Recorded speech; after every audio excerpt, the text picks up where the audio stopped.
Hello दोस्तों, स्वागत है आप सबों का फिर से एक बार आरबीएस कंप्यूटर एजुकेशन। और आज हम लोग लेके आए हैं क्लास 12 सब्जेक्ट आईटी और आईटीईएस। क्लास स्टार्ट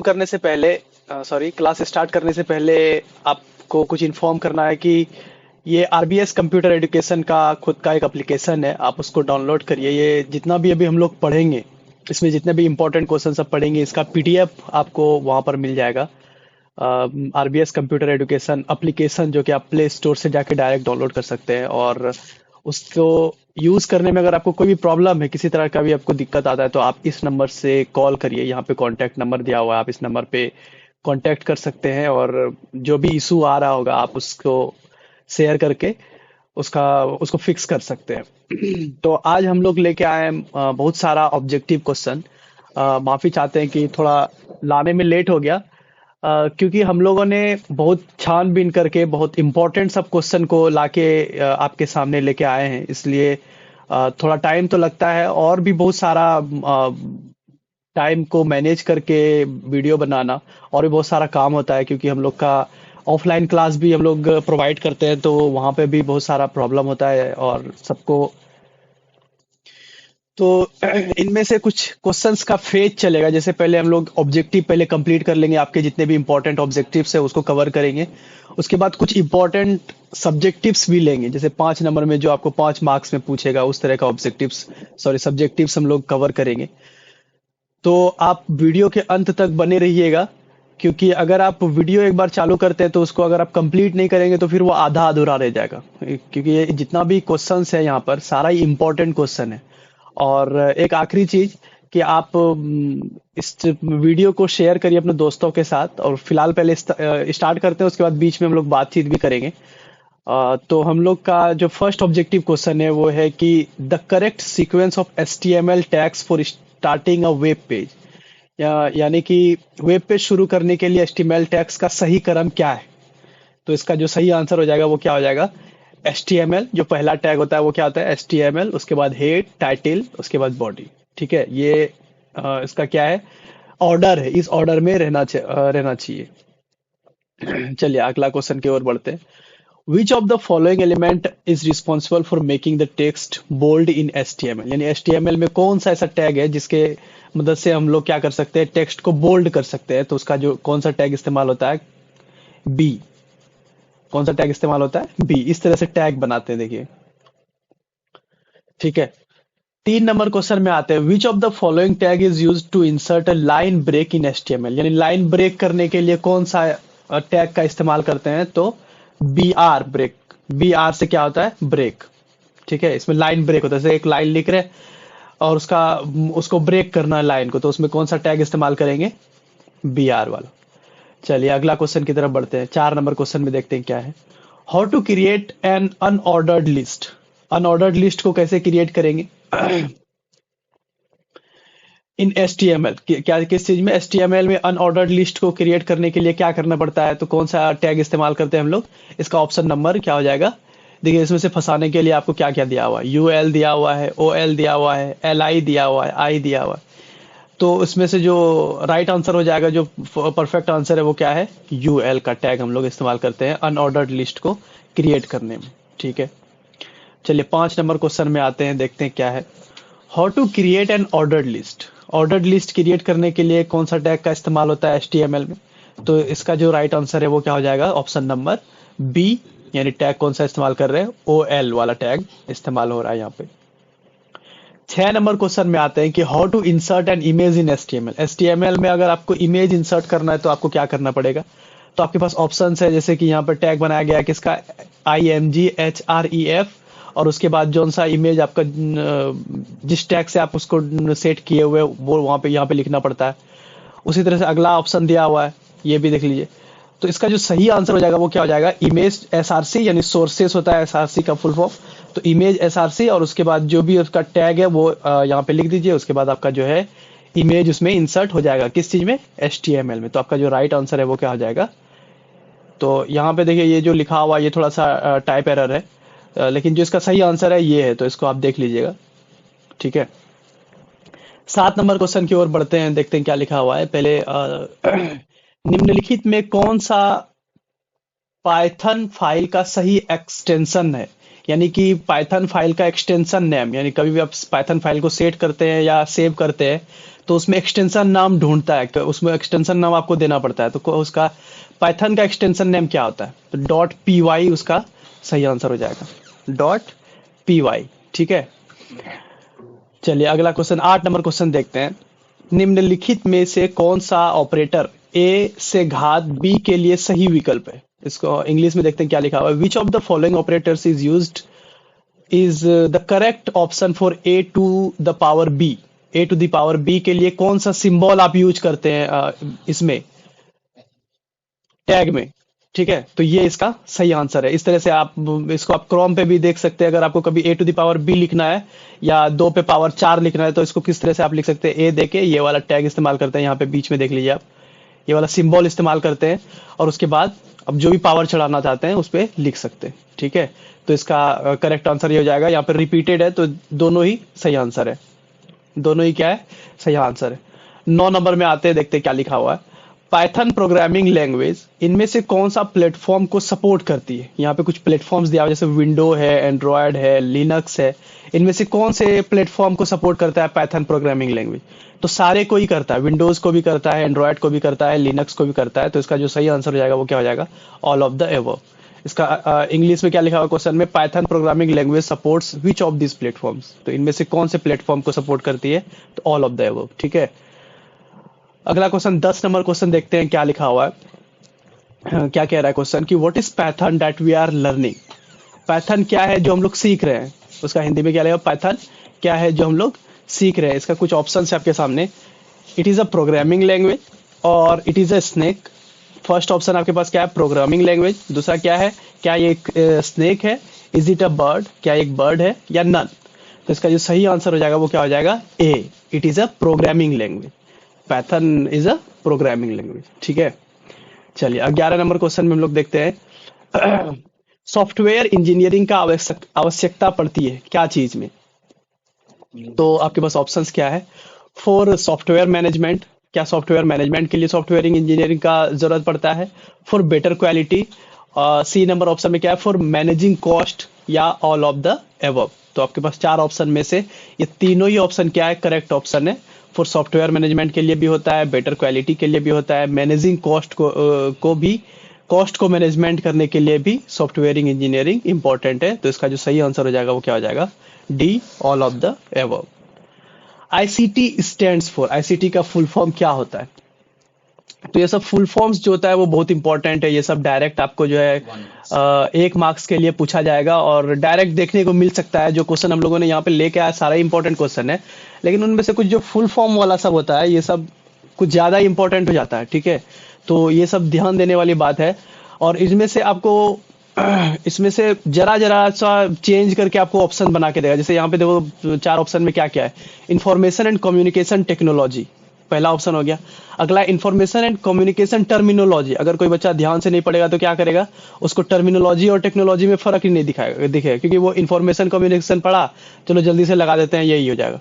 लेकिन नहीं, आपको बहुत ध्यान से पढ़ना है, हर एक क्वेश्चन को, हर एक ऑप्शन को सही से ध्यान से पढ़ना है, क्योंकि जिस चीज पे आप ओवर कॉन्फिडेंट हो जाएंगे वहां पे भी आपको प्रॉब्लम हो सकता है। तो इसका जो सही आंसर है वो क्या हो जाएगा, ए, इंफॉर्मेशन एंड कम्युनिकेशन टेक्नोलॉजी। समझ रहे आप? चलिए 13 नंबर क्वेश्चन में आते हैं।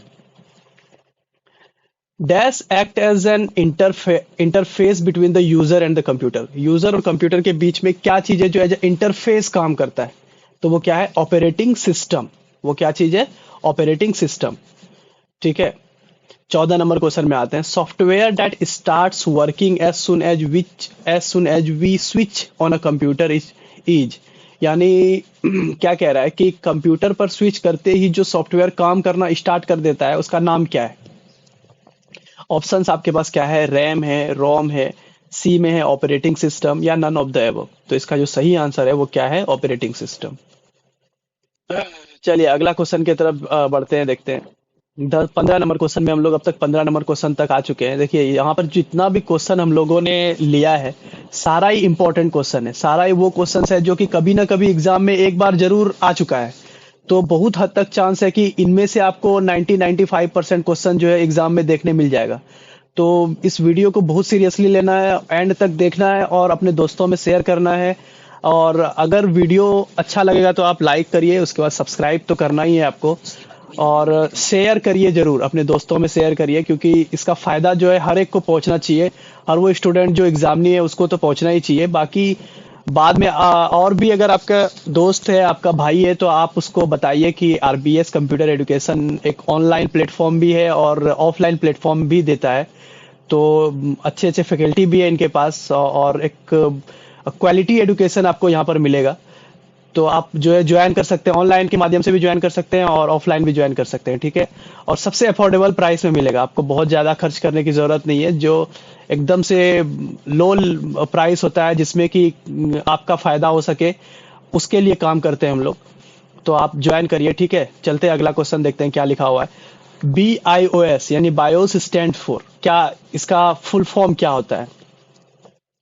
तो इसका जो फुल फॉर्म होता है वो क्या होता है? बेसिक इनपुट और आउटपुट आउटपुट सिस्टम। ये हाइफन दिया हुआ है, बेसिक इनपुट या आउटपुट सिस्टम। तो इसका जो सही आंसर है वो क्या है? बेसिक इनपुट और आउटपुट सिस्टम। 16 नंबर क्वेश्चन देखते हैं। Fundamental HTML block is known as, fundamental HTML block is known as, क्या कहलाता है? फंडामेंटल ऑफ एचटीएमएल का ब्लॉक है वो क्या कहलाता है? एचटीएमएल का टैग कहलाता है, एचटीएमएल टैग कहलाता है, ठीक है। How to create a check box in HTML, HTML में चेक बॉक्स कैसे बनाया जाता है? तो उसके लिए क्या कौन सा टैग इस्तेमाल होता है?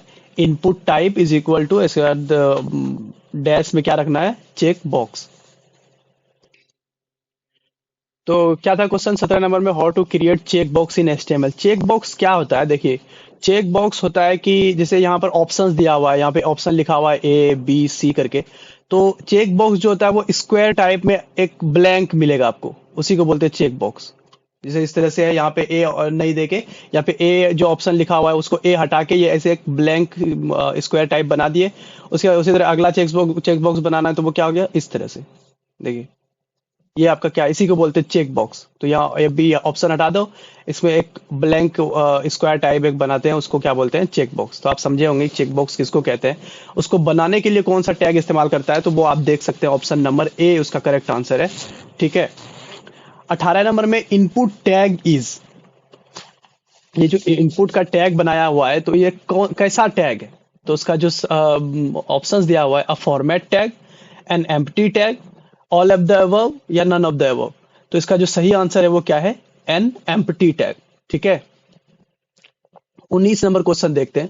Which of the following HTML tag is use to display the text with scrolling effect, कौन सा इसमें से टैग को इस्तेमाल करते हैं जिससे टेक्स्ट जो है वो स्क्रॉल करता हुआ नजर आता है आपको डिस्प्ले पर? तो उसका जो सही आंसर है वो क्या है? मार्क्यू लगाते हैं, मार्क्यू वाला टैग का इस्तेमाल करते हैं, और उससे क्या होता है? आपका जो टेक्स्ट का में जो इफेक्ट आता है वो स्क्रॉलिंग इफेक्ट आता है, ठीक है। ये नहीं कि स्क्रॉलिंग इफेक्ट के लिए स्क्रॉल वाला टैग इस्तेमाल करते हैं, नहीं। मार्क्यू एक टैग होता है, एचटीएमएल में इस्तेमाल किया जाता है, एचटीएमएल लैंग्वेज में इस्तेमाल किया जाता है। 20 नंबर क्वेश्चन की ओर बढ़ते हैं, देखते हैं क्या लिखा हुआ है, क्या क्वेश्चन है। In HTML which of the following tag is used to initialize the document type, यानी कौन सा टैग का इस्तेमाल होता है जिससे क्या दस्तावेज प्रकार को प्रारंभ करने के लिए प्रयोग किया जाता है? दस्तावेज यानी डॉक्यूमेंट, ज्यादा ये कुछ ज्यादा शुद्ध हिंदी हो गया। तो इसका जो सही आंसर हो जाएगा वो क्या हो जाएगा? डॉक टाइप, यानी ऐसे एक्सक्लामेशन वाला मार्क्स देके डॉक टाइप एचटीएमएल का करके एक टैग बनाते हैं, जो किस चीज के लिए इस्तेमाल होता है? It is use to initialize the document type, ठीक है। सीपीयू का फुल फॉर्म क्या है? What is the full form of CPU? सबसे आसान क्वेश्चन आपके सामने आ गया। ये सब एक नंबर वाला सब क्वेश्चन है, इंपॉर्टेंट क्वेश्चन है, बार बार पूछा गया क्वेश्चन है, इसलिए जरूरी है ये सब एक बार आपके सामने आना। तो सीपीयू का फुल फॉर्म क्या होता है? सेंट्रल प्रोसेसिंग यूनिट, ठीक है, central processing unit. 22 number question में देखते हैं क्या है। What HTML is what type of language, HTML किस तरह का लैंग्वेज है? तो किस तरह का लैंग्वेज है? Basic scripting language. ये कैसा लैंग्वेज है? बेसिक स्क्रिप्टिंग लैंग्वेज, ठीक है। 23 नंबर क्वेश्चन में देखते हैं क्या है। In which environment we can perform the alpha testing, किस तरह के एनवायरमेंट में हम लोग अल्फा टेस्टिंग का परफॉर्म कर सकते हैं? तो इसका जो आंसर है वो क्या हो जाएगा? लैब या स्टेज इन्वायरमेंट, लैब और स्टेज इन्वायरमेंट में हम लोग अल्फा टेस्टिंग परफॉर्म कर सकते हैं, ठीक है। In which menu the cut copy and paste commands are. तो किस मेन्यू में आपको कट कॉपी और पेस्ट का कमांड देखने मिल जाएगा? तो सही आंसर क्या है उसका? Home menu. तो इसका जो सही आंसर हो जाएगा वो क्या हो जाएगा? होम मेन्यू में आपको कट कॉपी पेस्ट वाला कमांड देखने मिल जाएगा। ठीक है। तो अच्छा, एक चीज कहना था कि अगर आपको वीडियो या फिर यहाँ पे जो लिखा हुआ है वो अगर आपको साफ नहीं दिख रहा है, तो आप क्वालिटी अपना जो यूट्यूब पे देख रहे हैं अगर आप वीडियो, तो हाई क्वालिटी में देखिएगा तो आपको शायद जो है साफ साफ दिखेगा और सब चीज क्लियर आपके सामने जो है आएगा। ठीक है। तो आप उसमें बढ़ा लीजिएगा, अपना क्वालिटी बढ़ा लीजिएगा। ठीक, चलिए अगला क्वेश्चन देखते हैं। ज्यादा टाइम वेस्ट इधर उधर करके नहीं करना चाहते हम, क्योंकि आपका एग्जाम जो है सर पे है, तो आपको टाइम वेस्ट नहीं करना है। What is the full form of SDLC? ये सारा इंपॉर्टेंट क्वेश्चन है, इसे तो आप एसडीएलसी का फुल फॉर्म अपने मन में जल्दी से सोचिए और बताइए क्या होगा। अभी हम बता रहे हैं आपको, तो वो क्या है? Software development life cycle. ठीक है। उसका जो एसडीएलसी का जो फुल फॉर्म होता है वो क्या होता है? Software software development life cycle. ये याद रखना बहुत जरूरी है, क्योंकि ये डायरेक्ट क्वेश्चन आपके एग्जाम में आने वाला है। IDLE in Python stands for, यानी आईडीएलई का पाइथन में आईडीएलई का क्या फुल फॉर्म होता है? तो उसका जो फुल फॉर्म होता है वो क्या होता है? Integrated development and learning environment. इसका जो आईडीएलई का जो फुल फॉर्म होता है वो क्या होता है? एक बार फिर से सुन लीजिए, integrated development and learning environment. ठीक है। चलिए अगला क्वेश्चन हम आपसे पूछते हैं, आप जवाब दीजिएगा। How many types of heading does N HTML content? कितने तरह का हेडिंग एचटीएमएल में होता है? तो ये टोटल कितने तरह का होता है? 6 तरह का होता है। It is of 6 types. ठीक है। ये कितने तरह का होता है? 6 तरह का। क्या चीज में? एचटीएमएल में। ये इंपॉर्टेंट है, क्वेश्चन कंप्लीटली पढ़िए, आंसर कंप्लीटली दीजिए। Why is URL encoded in HTML? Question क्या है कि यूआरएल को एचटीएमएल में एनकोडेड क्यों किया जाता है? तो इसका जो आंसर है वो हम लोग यहाँ पे लिखे हुए हैं कि क्यों किया जाता है। क्योंकि यूआरएल में केवल अल्फाबेट्स नंबर्स के अलावा ये कुछ सिंबल्स, जैसे डॉलर का सिंबल हो गया, हाइफन का हो गया, प्लस का हो गया, स्टार का हो गया, ब्रैकेट का हो गया, चिन्ह ही इस्तेमाल किए जाते हैं। तो ये कुछ पर्टिकुलर चिन्ह है। ये भी एक चिन्ह दिया हुआ है एक्सक्लामेशन का। तो ये सब पर्टिकुलर चिन्ह का इस्तेमाल किया जाता है। ठीक है। लेकिन अन्य चिन्ह इस्तेमाल करने से पहले उन्हें इनकोड किया करना होता है, तभी वो, आप इसके अलावा अगर कोई सा भी चिन्ह इस्तेमाल करेंगे तो उसको पहले इनकोड करना पड़ेगा, तभी जाके आप उसको इस्तेमाल कर सकते हैं। ठीक है। इसीलिए यूआरएल में इनकोडेड इंपॉर्टेंट है, नेसेसरी। 29 नंबर क्वेश्चन की तरफ बढ़ते हैं, देखते हैं क्या है। What are the main advantages of mobile computing? Mobile computing का मुख्य लाभ क्या है? आपके पास ऑप्शंस है, क्या क्या ऑप्शंस है आपके पास? लोकेशन फ्लेक्सिबिलिटी, सेव्स टाइम और एंटरटेनमेंट। इनमें से, ओ सॉरी, ये ऑप्शंस नहीं दिया हुआ है, यहाँ आंसर ही दिया हुआ है। ठीक है। तो आपके पास आंसर ही दिया हुआ है कि क्वेश्चन क्या था आपका? What are the main advantages of mobile computing? Mobile computing का मुख्य लाभ क्या है? तो उसका जो आंसर है वो क्या दिया हुआ है? एक तो लोकेशन फ्लेक्सिबिलिटी आपको मिल जाता है, अगला चीज आपका टाइम सेव होता है, तीसरा आपको एंटरटेनमेंट भी मिल जाता है। ठीक है। चलिए अगला क्वेश्चन की तरफ बढ़ते हैं, देखते हैं। Define the way we can insert JavaScript to our HTML web page. यानी परिभाषित करें कि हम अपने एचटीएमएल वेब पेज में जावा स्क्रिप्ट कैसे सम्मिलित कर सकते हैं। ठीक है। इसको आपको डिफाइन करना है। ये आपको 3 नंबर क्वेश्चन में पूछा जा सकता है, 3 मार्क्स वाले क्वेश्चन में पूछा जा सकता है, इसलिए इंपॉर्टेंट हो जाता है ये क्वेश्चन भी। तो उसको किस तरह से आप डिफाइन कर सकते हैं? एचटीएमएल वेब पेजेस में जावा स्क्रिप्ट का कोड 2 तरीके से इंक्लूड कर सकते हैं, इंटरनल फाइल में और एक्सटर्नल फाइल से। 2 तरह से कर सकते हैं, एक तो इंटरनल फाइल से कर सकते हैं, दूसरा एक्सटर्नल फाइल से कर सकते हैं। जावा स्क्रिप्ट कोड एचटीएमएल डॉक्यूमेंट में इंटरनली ऐड करने के लिए स्टैक का इस्तेमाल किया जाता है। स्टैक के में लिख सकते हैं, ये चीज दिया हुआ है। इंटरनली अगर ऐड करना है तो ये इस टैग का आपको इस्तेमाल करना पड़ेगा, यानी ओपन स्क्रिप्ट, यहाँ पर क्लोज्ड स्क्रिप्ट। ये क्लोज का सिंबल होता है। जब आप किसी चीज, कोई भी टैग को ओपन करते हैं तो आप सिंपली ऐसे टैग बनाते हैं, ऐसे ये देके, ये जो होता है ना symbol, greater than smaller than का, उसको यूज करके आप स्क्रिप्ट का ओपन टैग बनाते हैं। उसको क्लोज करना पड़ता है तो आप एक क्या दे देते हैं, एक इसको क्या बोलते हैं, चलिए जो भी है, यहाँ पे ऐसे देके आपको क्लोज करना पड़ता है। तो इस तरह से आप इंटरनली ऐड कर सकते हैं क्या चीज में? जावा स्क्रिप्ट कोड में। हाँ सॉरी, स्लैश बोलते हैं इसको, ठीक है। इसको क्या बोलते हैं, स्लैश देके आप क्लोज करते हैं टैग को। चलिए अगला क्वेश्चन देखते हैं 31 नंबर में। What is dynamic web page? Dynamic web page क्या होता है? डायनेमिक वेब एक ऐसा पेज है जिसमें उपलब्ध जानकारी समय समय पर बदलती रहती है। डायनेमिक मतलब होता है ये चेंज। डायनेमिक का बेसिक मीनिंग जो होता है वो क्या होता है, चेंज। तो यहाँ पे क्वेश्चन क्या है कि what is dynamic web page? तो डायनेमिक वेब पेज एक ऐसा वेब पेज है जिसमें उपलब्ध जानकारी, यानी जो भी जानकारी वहां पर है वो समय समय पर बदलती रहती है, ठीक है। आप इसको सिंपली समझ सकते हैं। 31 नंबर क्वेश्चन आपका हो गया। 32 नंबर क्वेश्चन में आते हैं, what is cyber security? Cyber सुरक्षा क्या है? साइबर सुरक्षा क्या है? तो साइबर सिक्योरिटी से अभिप्राय एक तरह की इंटरनेट सिक्योरिटी से है, यानी साइबर सिक्योरिटी एक इंटरनेट सिक्योरिटी है, ठीक है। सिंपल भाषा में समझिए कि साइबर सिक्योरिटी क्या है, एक इंटरनेट सिक्योरिटी है जो आपको मेलवेयर, ब्लैक हैट हैकर्स या किसी अन्य तरह के साइबर हमलों से बचाती है। सिंपली आप ये समझ लीजिए कि अगर आपको, एक तो आपको हैकर से आपको ये बचाएगी, मेलवेयर यानी जितना भी आपके पास वायरस टाइप्स चीज होता है उससे आपको बचाता है क्या चीज, साइबर सिक्योरिटी, ठीक है। इसीलिए हम लोग एंटीवायरस ये सब इस्तेमाल करते हैं, तो वो यही है, साइबर सिक्योरिटी के रूप में ही उसका इस्तेमाल किया जाता है।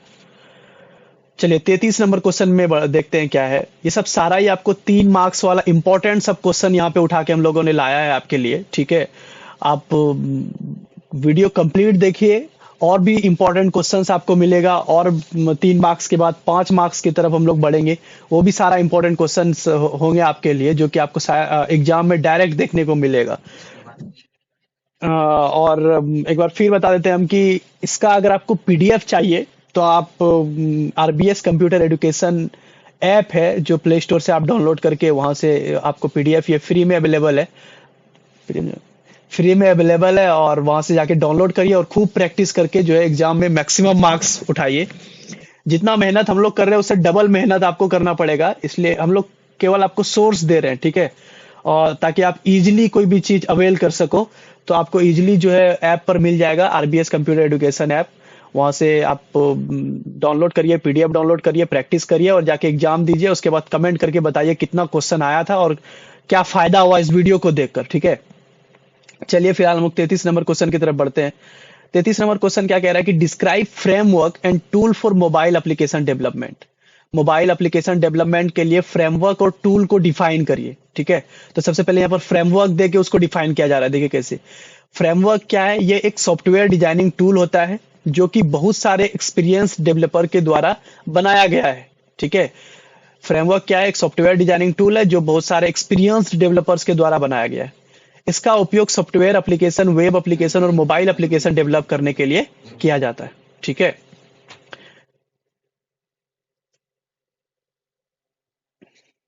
चलिए अगला क्वेश्चन देखते हैं। यहाँ पर देखिए फ्रेमवर्क डिफाइन किया हुआ है, टूल्स आप डिफाइन कर, इसी में से टूल्स भी डिफाइन कर दीजिए आप, ठीक है। 34 नंबर क्वेश्चन में आते हैं हम लोग। 34 नंबर क्वेश्चन क्या कहता है, what are the advantages of cellular system, यानी सेल्यूलर सिस्टम का क्या फायदा है। तो इसका जो आंसर है वो कुछ देखिए पॉइंट वाइज लिखा हुआ है। एक तो हाई कैपेसिटी, दूसरा लेस ट्रांसमिशन पावर, तीसरा reduced setup times, reduced the cluster size, reduced in process. यानी हर चीज में आपको फायदा होता है। जैसे कैपेसिटी आपको हाई मिल जाती है, टाइम सेटअप आपको कम लगता है, साइज उसका छोटा होता है, प्रोसेस कम होता है, ठीक है। तो ये सब फायदा होता है किसका, सेल्यूलर सिस्टम का। चलिए 35 नंबर क्वेश्चन में देखते हैं, what do you mean by operator overloading. Operator overloading से आप क्या समझते हैं। इसको कुछ इस तरह से डिफाइन किया जाता है। ऑपरेटर ओवरलोडिंग क्या है, ऑपरेटर ओवरलोडिंग एक ऐसी प्रक्रिया है जिसके माध्यम से हम किसी बिल्ट इन ऑपरेटर को अपनी जरूरत के आधार पर दूसरा मीनिंग दे सकते हैं, ठीक। परिणाम स्वरूप समान ऑपरेटर डिफरेंट टाइप के ऑब्जेक्ट पर डिफरेंट ऑपरेशंस परफॉर्म करने लायक स्थिति में आ जाता है, ठीक है। तो इसी को क्या कहते हैं, ऑपरेटर ओवरलोडिंग कहते हैं, ठीक है। What do you understand by cyber crime. अब साइबर क्राइम से क्या समझते हैं। साइबर अपराध एक ऐसा अपराध है जो किसी भी कंप्यूटर का आपराधिक स्थान पर मिलना या कंप्यूटर से कोई अपराध करना कंप्यूटर अपराध कहलाता है, ठीक है। तो ये सब लॉजिकल क्वेश्चन है, इसको आप अपने भाषा में भी आंसर दे सकते हैं। तो बस आप यहाँ से कुछ जो इंपॉर्टेंट पॉइंट्स है उसको आप देख लीजिए कि जैसे साइबर अपराध एक ऐसा अपराध है जो किसी भी कंप्यूटर का आपराधिक स्थान पर मिलना या कंप्यूटर से कोई अपराध होना, यानी इसमें जो मेन इंपॉर्टेंट चीज है वो ये है कि किसी भी कंप्यूटर का उस स्थान पर मिलना जहां से आपने अपराध किया है, या फिर उस कंप्यूटर का मिलना जिस कंप्यूटर के द्वारा अपराध किया गया है, तो उसी को साइबर क्राइम कहते हैं एक तरह से। चलिए अगला क्वेश्चन देखते हैं 37 नंबर में। What is mobile computing? Mobile computing क्या होता है? मोबाइल कंप्यूटिंग एक ऐसी टेक्नोलॉजी है जिसका प्रयोग डाटा के किसी मोबाइल डिवाइस के द्वारा वायरलेस नेटवर्क में ट्रांसमिट करने के लिए किया जाता है। तो उस वो क्या होता है? मोबाइल कंप्यूटिंग होता है। ठीक है।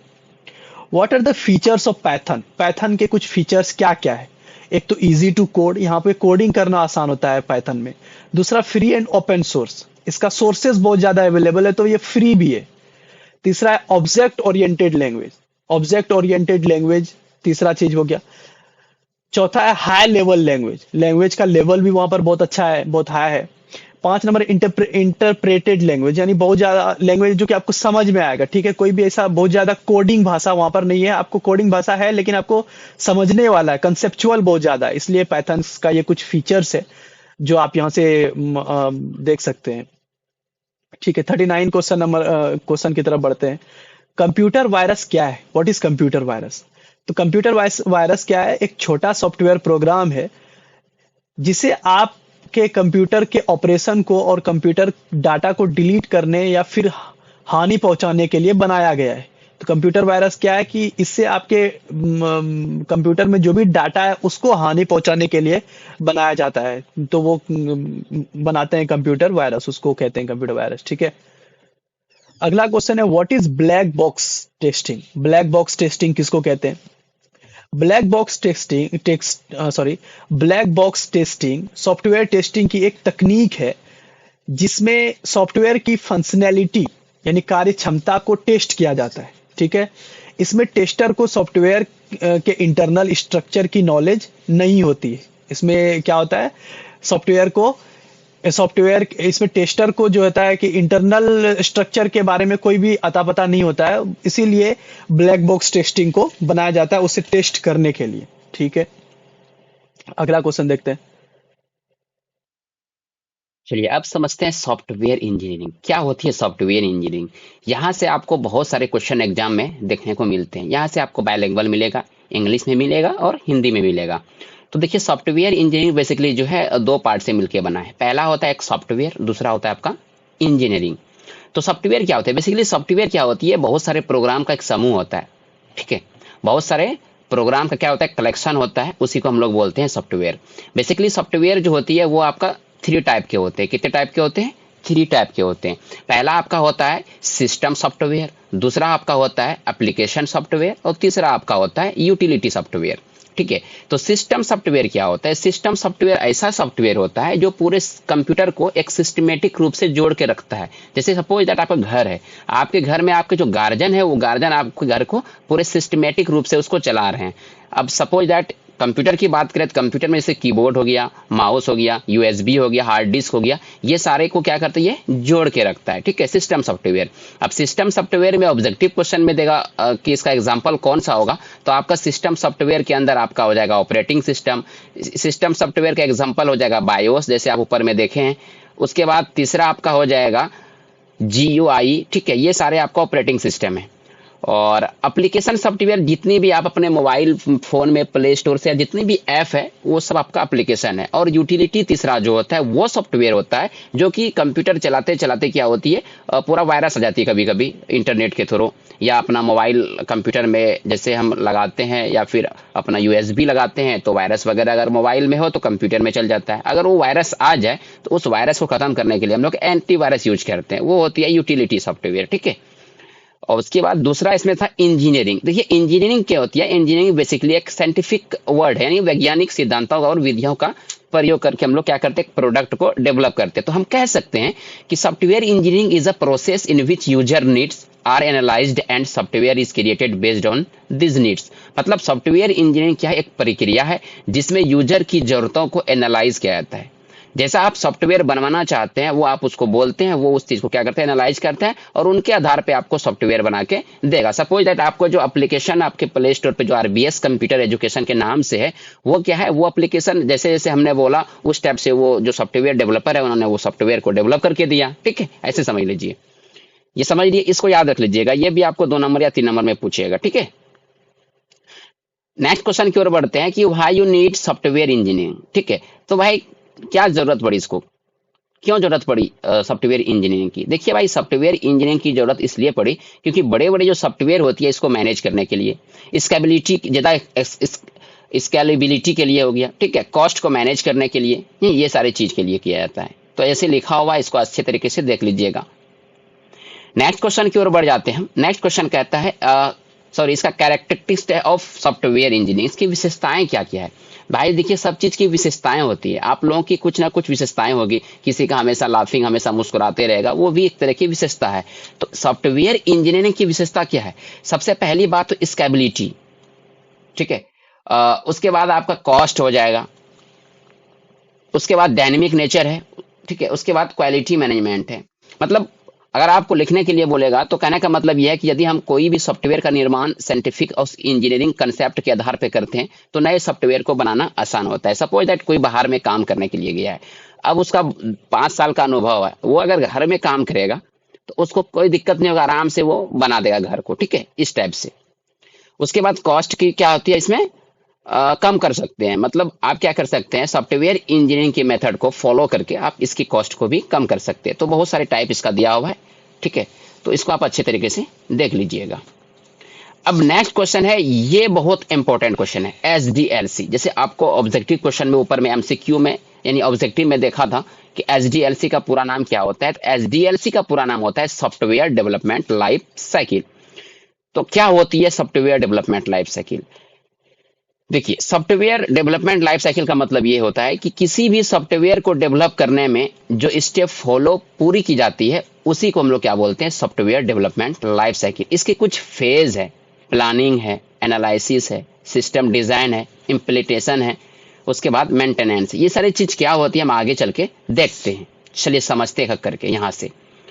देखिए समझिए, सबसे पहले प्लानिंग। सपोज दैट अगर आपको एक घर बनाना है, तो भाई घर बनाना है तो घर बनाने के लिए आपको जमीन लेना पड़ेगा। तो जमीन अगर आप लीजिएगा तो सबसे पहले क्या करते हैं भाई, प्लानिंग करते हैं अपने घर में सबसे कि भाई हमको यहाँ पे जमीन लेना है, हमको घर बनाना है इस टाइप का। तो पहले आप लोग क्या करते होंगे, प्लानिंग करते हैं। उसके बाद उसके ऊपर एनालिसिस करते हैं, कितनी खर्च होगी नहीं होगी, किस टाइप का बनाना है, इस टाइप से आप क्या करते हैं उसमें एनालिसिस करते हैं। तीसरा आपका होता है डिजाइन। फिर हम सोचते हैं नहीं, एक डिजाइनर बुलवाएंगे, उस डिजाइनर के थ्रू हम अच्छे तरीके से डिजाइन बनवाएंगे। उसके बाद उसमें कुछ इम्प्लीमेंटेशन करते हैं, कुछ चेंजिंग वगैरह जो भी करना वो सारी चीजें करते हैं। ठीक है, उसके बाद लास्ट में क्या करते हैं हम लोग, टेस्ट करते हैं भाई सही बना है कि नहीं बना। जो इंजीनियर होगा वो आएगा चेक करेगा, हाँ यहाँ गलत है, इस जगह ये नहीं होना चाहिए, वो होना चाहिए, इस टाइप से करते हैं। लास्ट में फिर लास्ट में क्या होता है, मेंटेनेंस होता है। यानी कि मेंटेनेंस ये है कि अगर आपको घर बन गया तो भाई आपको तो खुद देख रेख करना पड़ेगा, है ना। आपको कलर करना होगा, साल भर में 2 साल में आपको कलर करवाना पड़ेगा, ये सारी चीजें। चलिए इसको हम दूसरे तरीके से भी समझते हैं। सपोज दैट आपको पुल बनवाना है, पुल जो भी पुल पुलिया बनाता है वो इंजीनियर बनाता है। तो भाई उसके ऊपर पहले प्लानिंग वगैरह सब करता हुआ कि यहाँ कितना लंबा चौड़ा क्या है नहीं है, उसके अकॉर्डिंग काम करना है। फिर उसके ऊपर खर्च कितनी आएगी ये होगा। उसके ऊपर पुल बनाने का जो डिजाइनर होगा वो आएगा, किस टाइप से हमको कराना है। उसके बाद उसमें इम्प्लीमेंटेशन, फिर टेस्टिंग, उसके बाद मेंटेनेंस होता है। अब बात कर लेते हैं सॉफ्टवेयर जो बनाएंगे। तो भाई सॉफ्टवेयर हम बनवाएंगे, सपोज दैट आपने हमको बोला कि एक सॉफ्टवेयर बनवाना है, तो आप क्या करेंगे, आप पहले प्लानिंग किए होंगे कि हमको स्कूल का एक सॉफ्टवेयर बनाना है, उसमें क्या क्या होना चाहिए भाई, उसमें स्टूडेंट का नाम आना चाहिए, स्टूडेंट का आईडी कार्ड जनरेट होना चाहिए, स्टूडेंट का क्या होना चाहिए, जितनी भी फी दिया है वो कलेक्ट होना चाहिए, स्टूडेंट का एडमिट कार्ड जारी होना चाहिए। ठीक है, ये सारी चीज उसमें होना चाहिए। ये प्लानिंग आप पहले कर ली। उसके बाद उसमें एनालिसिस करते होंगे भाई इसमें खर्च कितना आएगा। ठीक है, इतना करने के बाद फिर उसको डिजाइन बनाएगा, किस टाइप से डिजाइन चाहिए। हम आपको डिजाइन थोड़ा सा देंगे आपको, भाई इस टाइप से चाहिए, उस टाइप से दे दीजिएगा हमको। उसके बाद फिर हम इम्प्लीमेंटेशन करेंगे, उसमें कुछ चेंजिंग करना है, जो भी चेंज करना है वो करेंगे। फिर टेस्टिंग करेंगे, ठीक है, कोई बग वगैरह तो नहीं है, मतलब कोई वायरस वगैरह तो नहीं है, आपके लिए सही है या फिर नहीं है। उसके बाद लास्ट में मेंटेनेंस करेगा, मतलब बीच बीच में इसको मेंटेनेंस करना पड़ता है। ये है सॉफ्टवेयर डेवलपमेंट लाइफ साइकिल की फेज है। ठीक है, तो चलिए एक एक करके फेज समझते हैं। ये 5 मार्क्स में पूछेगा आपको, ठीक है। कितना मार्क्स में? 5 मार्क्स में। काफी इंपॉर्टेंट क्वेश्चन है एसडीएलसी। ऐसे क्वेश्चन देगा, एसडीएलसी के चरणों को लिखें, स्टेप को लिखें, ठीक है। तो चलिए पहला फेज है प्लानिंग। मतलब प्लानिंग फेज में हम सॉफ्टवेयर को हम क्या अचीव करना चाहते हैं, क्या चाहते हैं, क्या गोल है, वो सारी चीज हम प्लानिंग करते हैं, ठीक है। उसके बाद फिर एनालिसिस करते हैं। प्लानिंग फेज में हम प्रॉब्लम को डिफाइन किया जाता है, तो एनालिसिस फेज में उन प्रॉब्लम को अधिक डिटेल के साथ एग्जामिन किया जाता है, ठीक है। तो यह सारी चीज दिया गया है, आप अच्छे तरीके से इसको एक बार देख लीजिएगा। चलिए system design, detail system design phase में डिजाइनर सिस्टम को, प्रोसेस के डिजाइन को पूरा करता है। जो डिजाइन होता है उसको काम जो होता है उसको पूरा कर लेता है ना। उसके बाद क्या है, कोडिंग करना होता है। कोडिंग, जब तक कोडिंग नहीं करेगा तो कैसे बनेगा। अब सपोज दैट कोडिंग क्या होगा, जैसे आपने ऊपर में देखा होगा कि order list, UL, image, SRC वगैरह सब देखे, वही सब कोड होती है। तो यहाँ पे सब वही सब चीज इसमें देना पड़ता है, उसी को हम लोग बोलते हैं कोड करना, ठीक है। उसके बाद लास्ट में फिर टेस्टिंग करना होता है, कि कहता है कि जब सॉफ्टवेयर पूरी तरीके से बन जाता है तो उसका टेस्टिंग किया जाता है, परीक्षण किया जाता है, सही है नहीं है। अब चावल बनाते हैं, चावल बना के आप क्या सब्जी बनाते हैं, सब्जी बनाते हैं, उसमें चेक करते हैं नमक है नहीं है, टेस्ट करते हैं ना। उस टाइप से सॉफ्टवेयर को भी चेक करता है, कोई गड़बड़ तो नहीं है। उसके बाद फिर इम्प्लीमेंटेशन करते हैं, है ना। चलिए फिर मेंटेनेंस लास्ट में हम लोग करते हैं कुछ इस टाइप से, है ना। चलिए नेक्स्ट क्वेश्चन की ओर बात कर लेते हैं। इसको इंपॉर्टेंट समझ के याद रख लीजिएगा। आपको कोई भी वीडियो देखने की जरूरत नहीं है, सिवाय ये मैराथन देख लीजिए। एक भी क्वेश्चन बाहर नहीं रहेगा, इसी से सब आएगा। एक भी क्वेश्चन नहीं, तो आप लोग बने रहिए लास्ट तक, स्किप नहीं करना है जरा भी नहीं। और मैं एक बार फिर बता दूं, अगर आपको इसकी पीडीएफ चाहिए तो आप प्ले स्टोर से जाकर के एक एप्लीकेशन डाउनलोड कीजिए, आरबीएस कंप्यूटर एजुकेशन, वहां पे आपको इस सारी चीज का पीडीएफ मिलेगा, ठीक है। चलिए नेक्स्ट क्वेश्चन की ओर बढ़ते हैं। कहता है सॉफ्टवेयर डेवलपमेंट लाइफ साइकिल के कुछ मॉडल है। क्या क्या मॉडल है? तो सबसे पहला मॉडल है आपका वाटरफॉल मॉडल। ये भी इंपॉर्टेंट, ये जितने भी मॉडल है सब इंपॉर्टेंट है, ठीक है। Prototype model, spiral model, V model, RAD model, ये सारे मॉडल इंपॉर्टेंट है, जितना हम टिक मारे हैं, ठीक है। तो चलिए अब एक एक करके हम देखते हैं। पहला आता है वाटरफॉल मॉडल। क्या होता है वाटरफॉल मॉडल, और इसका नाम वाटरफॉल मॉडल क्यों पड़ा? तो फिगर से ही आपको कुछ समझ में आ गया होगा कि अगर एक झरना से जो पानी गिरता है वो ऊपर से नीचे उसका फॉलो रहता है, इसी के लिए इसका नाम वाटरफॉल मॉडल रखा है। तो देखिए समझते हैं कि waterfall model is the first SDLC model used as a software development process. This model was named waterfall because a waterfall flow from top to bottom and never follow upwards after coming down. It is also called linear sequential life cycle model. मतलब waterfall model develop में विकास प्रक्रिया के रूप में उपयोग किया जाने वाला एसडीएलसी मॉडल है। इस मॉडल का नाम झरना इसलिए रखा गया क्योंकि झरना ऊपर से नीचे की ओर बहता है, जैसे हमने अभी आपको बताया, ठीक है। और इसे रैखिक अनुक्रमिक यानी लीनियर सीक्वेंशियल भी इसको हम लोग बोलते हैं। याद रखिए, ऑब्जेक्टिव क्वेश्चन में अगर दे दें कि वाटरफॉल मॉडल का दूसरा नाम क्या है, तो आप इसमें बोल सकते हैं कि लीनियर सीक्वेंशियल। अब समझते हैं इसकी कुछ फेज है। पहला आपका रिक्वायरमेंट, क्या क्या जरूरत है, फिर उसका एनालिसिस, फिर कोडिंग, फिर टेस्टिंग, फिर इम्प्लीमेंटेशन, लास्ट में मेंटेनेंस। इसका फॉलो ऊपर से नीचे की ओर है, ठीक है। आप डायग्राम भी इस टाइप से एग्जाम में बनाइएगा, रिक्वायरमेंट लिख करके इस टाइप से एरो मार देना है, फिर एनालिसिस, फिर इस टाइप से एरो, इस टाइप से कर दीजिएगा। ये सारे चीज तो हम आपको एसडीएलसी में बता दिया है, वही चीज यहाँ रिपीटेड है, कोई दिक्कत नहीं है। सिर्फ एक ठो एसडीएलसी याद रख लीजिए, यहीं से सब कवर हो जाएगा आपका। चलिए रिक्वायरमेंट में है, कहता है कि ये वाटरफॉल मॉडल का फर्स्ट फेज है, राइट, जिसके अंतर्गत कस्टमर की रिक्वायरमेंट को समझा जाता है। मतलब क्या है? मतलब यह है कि आप सॉफ्टवेयर बनवाना चाहते हैं, आप मेरे पास आते हैं, हम एक वेब डेवलपर है, आप हमको बोलते हैं कि हमको एक सॉफ्टवेयर चाहिए, तो आप हमको वो सारी चीज बताएंगे, ठीक है। हम आपसे पूछेंगे क्या क्या रिक्वायरमेंट चाहिए, उसमें क्या क्या चाहिए आपको। आप बोलिएगा कि स्टूडेंट स्कूल के लिए बना रहे हैं, तो आप बोलिएगा कि नहीं हमको स्टूडेंट का इसमें नेम शो होना चाहिए, स्टूडेंट का आईडी कार्ड जनरेट होना चाहिए, स्टूडेंट का मार्कशीट जनरेट होना चाहिए, स्टूडेंट का फी जमा होना चाहिए, ये सारे स्टूडेंट का सिलेबस जमा होना चाहिए इसके अंदर। तो ये सारे चीज साझा आप हमसे कीजिएगा, ठीक है। उसके बाद हम उस चीज को क्या करेंगे, बनाएंगे, है ना। चलिए उसके बाद रिक्वायरमेंट, इस फेज में हम क्या करते हैं, कस्टमर की रिक्वायरमेंट के आधार पर एक स्ट्रक्चर बनाते हैं, उसको एक स्ट्रक्चर बना के हम उसको साझा करते हैं, मतलब देते हैं, उसको समझाते हैं, फिर उसके बाद उसमें कोडिंग करना होता है, ठीक है, जिसको स्ट्रक्चर बोलते हैं। तो ये सारी चीजें हैं, आप आराम से इसको देख लीजिएगा अच्छे तरीके से। उसके बाद लास्ट में नेक्स्ट करते हैं हम लोग इम्प्लीमेंटेशन यानी यूनिट टेस्टिंग या फिर कोडिंग, इसको हम लोग बोलते हैं। हमने सॉफ्टवेयर का जो भी डिजाइन तैयार किया होता है उसकी कोडिंग इस फेज में स्टार्ट कर दी जाती है। मतलब इम्प्लीमेंटेशन में क्या करते हैं, कोडिंग शुरू कर दिया जाता है। जो भी प्रोग्रामिंग लैंग्वेज का यूज करना होता है इसमें इस फेज में किया जाता है, जितने भी कोडिंग करना होता है। उसके बाद आपका आता है इंटीग्रेशन एंड सिस्टम टेस्टिंग। अब सिस्टम को क्या करते हैं, टेस्ट करते हैं, क्या भाई ये सही है या नहीं है, कोई प्रॉब्लम तो नहीं है, ये सारी चीज चेक करते हैं इसके अंदर। और अब ये अगर आपसे पूछ दे कि सिस्टम टेस्टिंग कितने प्रकार के होते हैं, 3 टाइप के होते हैं, अल्फा, बेटा और एक्सेप्टेंस टेस्टिंग होते हैं। ठीक, पूछ दे तो ठीक है, नहीं तो कोई जरूरत नहीं है। नेक्स्ट आपका है integration and system testing. In this phase we combine different modules together to form a complete software. Once all the modules have been successfully integrated, system testing is done. मतलब ये कि सॉफ्ट और ये कितने type के होते हैं आपके, 3 टाइप के होते हैं। कौन कौन सा, अल्फा, बीटा, एक्सेप्टेंस। मतलब यही चीज है, जो चीज यहाँ हम बताएं वही सारी चीज यहाँ आपका दिया गया है। ठीक है, उसके बाद ऑपरेशन एंड मेंटेनेंस है। तो सॉफ्टवेयर की डिलीवरी के बाद जब हम कस्टमर के सिस्टम में ऑपरेट करने लगते हैं तो ऐसे में मेंटेनेंस फेज बेहद इंपॉर्टेंट हो जाता है। ये इसलिए इंपॉर्टेंट हो जाता है क्योंकि हम उस समय सॉफ्टवेयर की वैल्यू को बनाए रखना है। इसके अंतर्गत अगर कोई भी एरर आता है तो उसे फिक्स करते हैं। कस्टमर के फीडबैक के आधार पर सॉफ्टवेयर इनहेंस्ड करते हैं और एब्सोल्युटली फंक्शनलिटी को रिमूव करते हैं। ठीक है, मतलब जो भी प्रॉब्लम आती है वो आप हमको सजा करते हैं, हम उसको खत्म करते हैं। मतलब इसको एरर जो भी होती है उसको हम समाप्त कर देते हैं, हटा देते हैं वहां से, जो भी एप्लीकेशन पे दिक्कत आती है।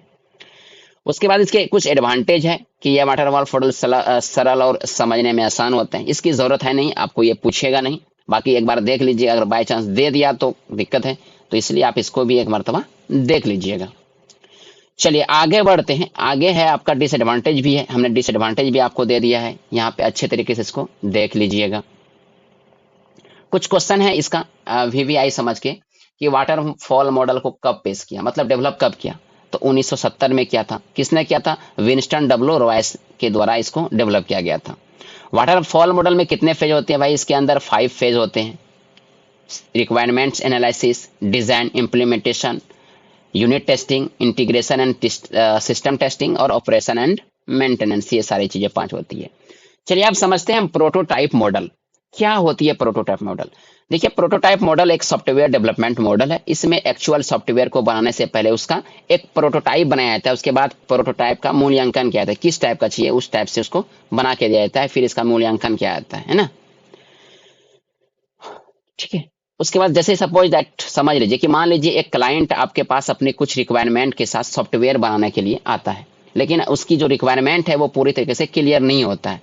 वो अभी अपनी बिजनेस में नया है। आप कोई भी काम कर रहे हैं, बिजनेसमैन समझ लिया, बिजनेसमैन बनना है आपको, बिजनेस शुरू करना है, तो आपको कुछ पता नहीं है, आप मेरे पास आते हैं कैसे काम करना नहीं करना, ये सारी चीज हम उसको बताते हैं अच्छे तरीके से ताकि सेटिस्फाइड हो जाए। उसके बाद आप एप्लीकेशन को डेवलप करवा सके। प्रोटोटाइप मॉडल का उपयोग कब करें, देखिए प्रोटोटाइप मॉडल का उपयोग तब करना चाहिए जब रिक्वायरमेंट अनक्लियर हो, मतलब आपको पता ही नहीं है किस टाइप से हो नहीं हो, तब करना चाहिए। इसके कुछ फेजेज है, देखिए ये फिगर है आपका, थोड़ा सा हम इसको शॉर्ट कर लेते हैं, आप थोड़ा सा अच्छे तरीके से क्लियर समझ में आएगा आपको। रिक्वायरमेंट गैदरिंग है, क्विक डिजाइनिंग है।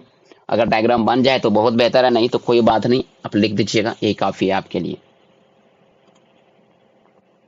चलिए आगे बढ़ते हैं।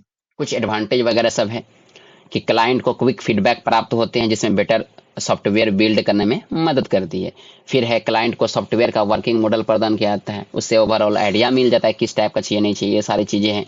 तो एक बार इसके जरूर आप देख लीजिएगा, इतना डीपली तो पूछेगा ही नहीं आपको, है ना।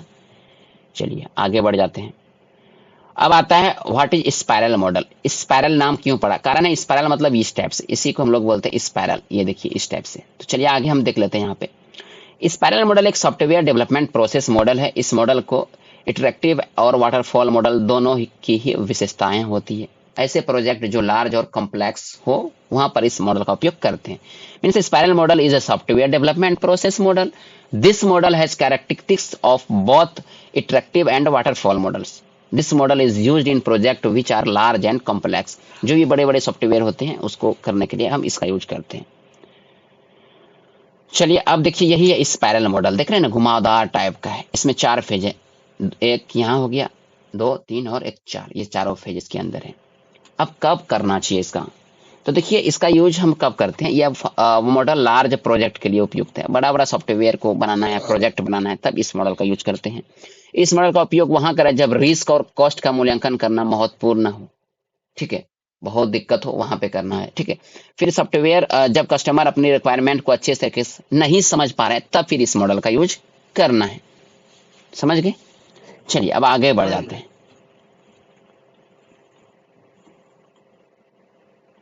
आगे हम बढ़ते हैं थोड़ा सा, वो सारी चीजें इसमें दिया गया है, इतना कोई जरूरत है नहीं, बाकी एक बार देख लीजिएगा आप लोग। एडवांटेज वगैरह सब है, एडवांटेज जरूर याद रख लीजिए इसका, है ना। बड़े और जटिल प्रोजेक्ट के लिए स्पाइरल मॉडल का यूज करते हैं हम लोग, तो ये सारी चीजें इसके अंदर है। कुछ क्वेश्चन है, स्पाइरल मॉडल मेटा मॉडल क्यों कहा जाता है? भाई स्पाइरल मॉडल को मेटा मॉडल इसलिए कहा जाता है क्योंकि इसमें अन्य एचडीएलसी मॉडल भी शामिल होते हैं, इसीलिए। स्पाइरल मॉडल किसने विकसित किया था इसको? बैरी बोहेम ने 1986 में डेवलप किया था, याद रखिएगा, इंपॉर्टेंट सब है। इसकी क्या विशेषताएं हैं? इसकी विशेषता ये है कि रिस्क मैनेजमेंट इसकी सबसे महत्वपूर्ण विशेषता है। अब आता है रेड मॉडल, तो रेड मॉडल ये सारी चीजें हैं, ठीक है। अब हम लोग समझते हैं रेड मॉडल क्या होता है, इसका जो फुल फॉर्म होता है RAD का, वो क्या होता है?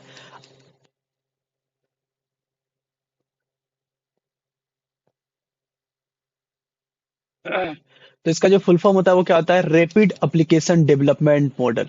तो आपको इसका जो फुल फॉर्म से भी आपको चीजें समझ में आ रही होगी कि रैपिड यानी जल्दबाजी में, तेजी से अगर आपको एप्लीकेशन डेवलप करना है तो इस मॉडल को बनाया गया, ठीक है।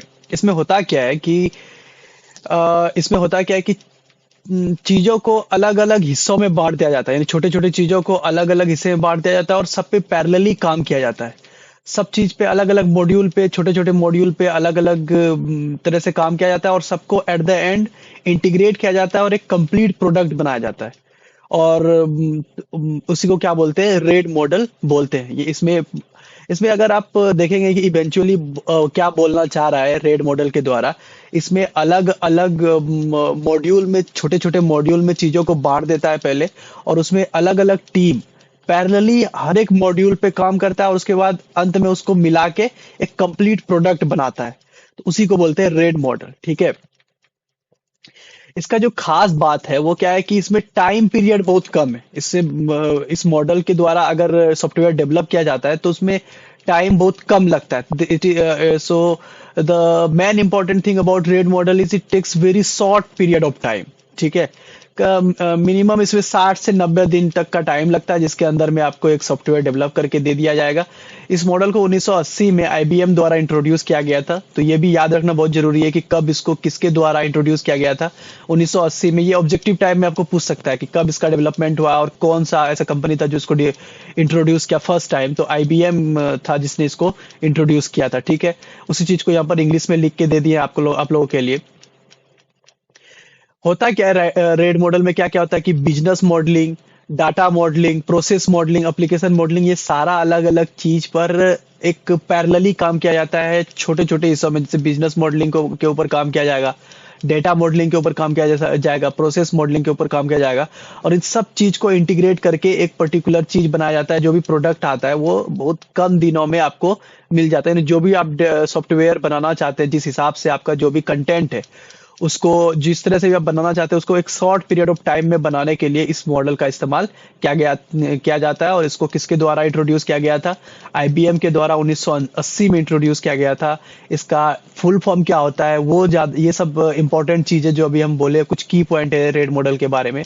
यानी रेड मॉडल का फुल फॉर्म क्या होता है, रेड का फुल फॉर्म क्या होता है? Rapid application development model. इसको किसने इंट्रोड्यूस किया? 1980 में IBM ने इंट्रोड्यूस किया। इससे फायदा क्या होता है? पीरियड ऑफ टाइम जो है वो बहुत कम लगता है, ठीक है। तो ये था पूरा रेड मॉडल के बारे में। यहाँ पर चीजों को डिफाइन किया, जैसे बिजनेस मॉडलिंग क्या होता है उसको डिफाइन किया गया है। डेटा मॉडलिंग क्या होता है उसको डिफाइन किया गया है। प्रोसेस मॉडलिंग क्या होता है उस चीज को डिफाइन किया गया है। तो आपके इंपॉर्टेंट, आपके जरूरत के हिसाब से सब चीजों को यहाँ पर डिफाइन किया गया है। तो चलते अगला मॉडल क्या है, अगला चीज पढ़ते हैं। अगला है भी मॉडल। भी मॉडल एक एसडीएलसी मॉडल है। एसडीएलसी के बारे में हम लोग ऊपर पढ़े थे। इस प्रोसेस में भी शेप में एग्जीक्यूट किया जाता है। इस प्रोसेस में क्या किया जाता है, भी शेप में चीजों को एग्जीक्यूट किया जाता है। भी model software development life cycle के प्रत्येक फेज के लिए उपयोगी है।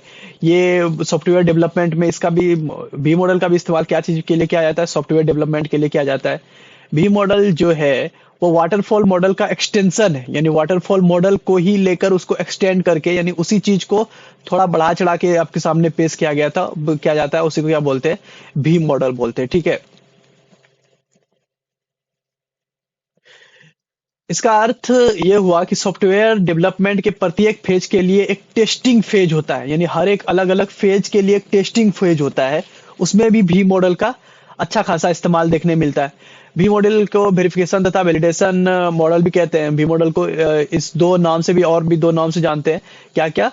भी एंड भी मॉडल को भी एंड भी मॉडल के नाम से भी जानते हैं। जैसे उसको भी एंड भी यानी वेरिफिकेशन और वेरिफिकेशन एंड वैलिडेशन भी बोलते हैं।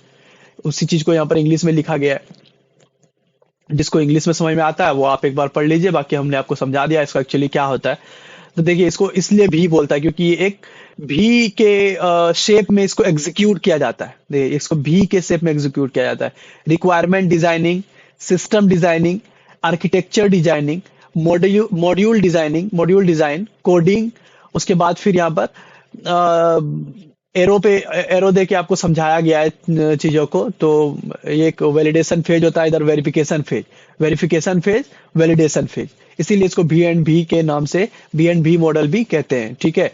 इसमें और भी चीजें, unit test, integration test, system test, acceptance test, ये सब चीज होता है। ये वैलिडेशन फेज है। यहाँ पे टेस्ट का हर एक फेज में, ऊपर में भी इसके भी के भी मॉडल के बारे में लिखा गया था कि it is used at every phase, it is used to test at every phase. ठीक है। वेरिफिकेशन फेज में क्या क्या होता है, रिक्वायरमेंट एनालिसिस किया जाता है, रिक्वायरमेंट डिजाइन, उस चीज के ऊपर डिफाइन किया। रिक्वायरमेंट एनालिसिस क्या होता है, ये डेवलपमेंट साइकिल का पहला फेज है। इसमें कस्टमर की जरूरतों के हिसाब से प्रोडक्ट की रिक्वायरमेंट्स को एनालाइज किया जाता है। यानी कि जो भी आपको कंटेंट आपने जो भी उसको डेवलपर को दिया था, उसके हिसाब से वो चीज आपके रिक्वायरमेंट के हिसाब से उसको एनालाइज करने के लिए इस्तेमाल करता है। इस फेज में कस्टमर से अच्छी तरह प्रोडक्ट के संबंधित जरूरतों को इकट्ठा किया जाता है। इस फेज में बाद में प्रयोग के लिए एक्सेप्टेंस टेस्ट को डिजाइन किया जाता है। यानी जो भी आपका जरूरत है, उसमें जो भी रिक्वायरमेंट है, उसको एनालाइज करने के लिए इसमें काम किया जाता है। उसके बाद है सिस्टम डिजाइन। जब हमारे पास प्रोडक्ट की रिक्वायरमेंट्स आ जाती है तो हम सब सिस्टम डिजाइन्स का पूरा एक डिजाइन तैयार करते हैं। यानी जो भी आपको डिजाइनिंग करना है उसको पहले एक पूरा उसका एक डाटा क्रिएट करते हैं कि करना क्या क्या है।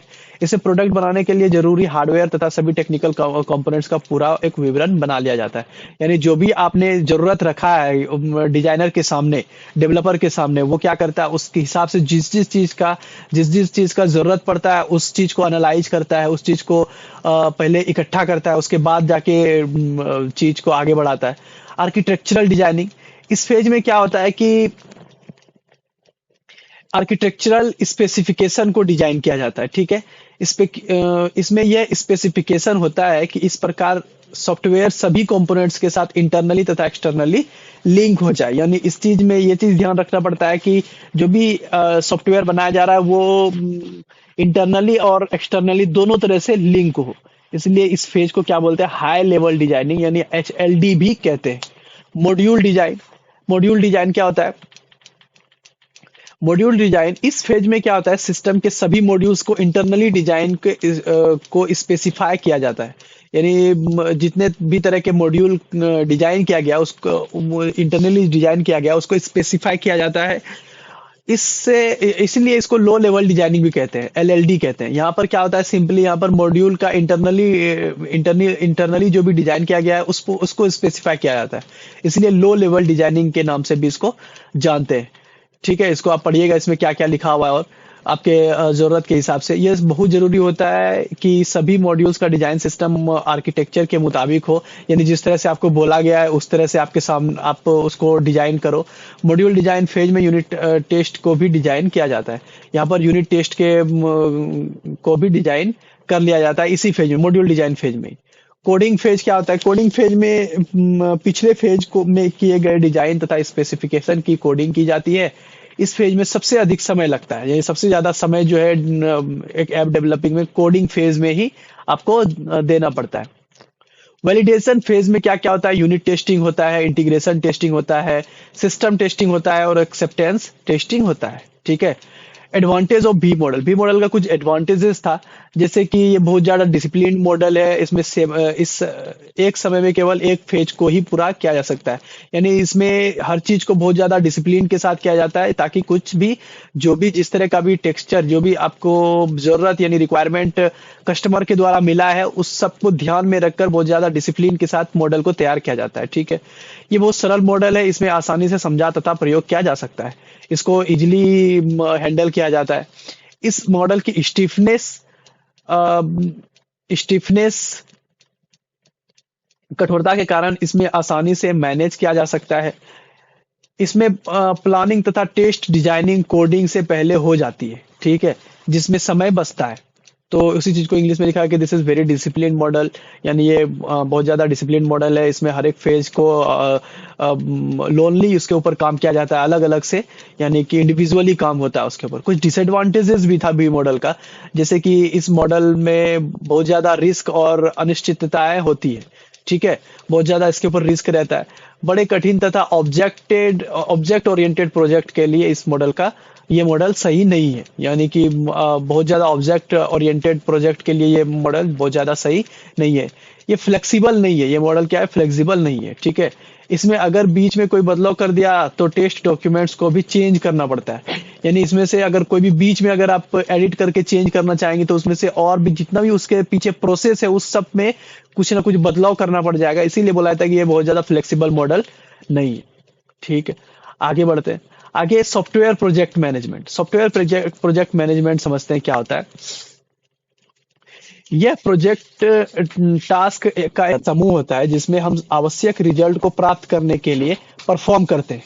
हर प्रोजेक्ट, चाहे वो सॉफ्टवेयर के क्षेत्र में हो या किसी और क्षेत्र में, उसका एक स्टार्टिंग और एंडिंग टाइम जरूर होता है। बात सही है। सॉफ्टवेयर प्रोजेक्ट मैनेजमेंट मुख्य रूप से तीन चीजों से संबंधित है। एक टाइम, दूसरा कॉस्ट, तीसरा क्वालिटी। तीन चीज के ऊपर ये चीज सॉफ्टवेयर प्रोजेक्ट का मैनेजमेंट जो है डिपेंड करता है, टाइम, क्वालिटी, कॉस्ट। और ये उसी चीज को यहाँ पर एक ट्रायंगुलर फॉर्म में समझाया गया है कि किस तरह से सॉफ्टवेयर प्रोजेक्ट मैनेजमेंट इन तीन चीज के ऊपर डिपेंड करता है। ठीक है। अगला है कोकोमो मॉडल। कोकोमो मॉडल का पूरा नाम क्या है? Constructive cost model. इस मॉडल का उपयोग करके हमने सिर्फ किसी प्रोजेक्ट की कॉस्ट का अनुमान लगा सकते हैं। इस मॉडल का इस्तेमाल करके किसी भी प्रोजेक्ट का अगर कॉस्ट का अनुमान आप आसानी से लगा सकते हैं, बल्कि उस प्रोजेक्ट को विकसित करने में लगने वाले टाइम, एफर्ट, पीपल की संख्या का भी अनुमान लगा सकते हैं। यानी इसी मॉडल से आप आसानी से कॉस्ट तो आप पता कर ही सकते हैं कि कितना खर्च आने वाला है, लेकिन इसके साथ साथ आप ये भी पता कर सकते हैं कि कितना वक्त लगेगा, कितना एफर्ट लगेगा, कितना लोग उसमें इस्तेमाल होगा, कितना पीपल का उसमें जरूरत पड़ेगा। ये सारे चीज को आप इस्तेमाल कर सकते हैं। इस चीज को बैरी बोहम के द्वारा 1981 में प्रस्तावित किया गया था। ये एक प्रसिद्ध मॉडल में से एक है जिसका प्रयोग प्रोजेक्ट को लागत और अनुमान लगाने के लिए किया जाता है। ठीक है। तो कोकोमो मॉडल यानी कंस्ट्रक्टिव कॉस्ट मॉडल आप समझ गए होंगे। आगे functions of a software engineering. Software engineering का क्या क्या फंक्शन होता है? एक सॉफ्टवेयर इंजीनियरिंग का मुख्य कार्य होता है प्रोग्रामिंग करना। एक जो भी सॉफ्टवेयर इंजीनियर है उसका जो मुख्य कार्य होता है, क्या होता है? कार्य क्या होता है? मुख्य कार्य प्रोग्रामिंग करना, सॉफ्टवेयर को डेवलप करना, मोबाइल एप्लीकेशन बनाना, सॉफ्टवेयर को टेस्टिंग करना, सॉफ्टवेयर को टेस्ट करना, ये भी इंजीनियर का ही, सॉफ्टवेयर इंजीनियर का ही काम है। ठीक है।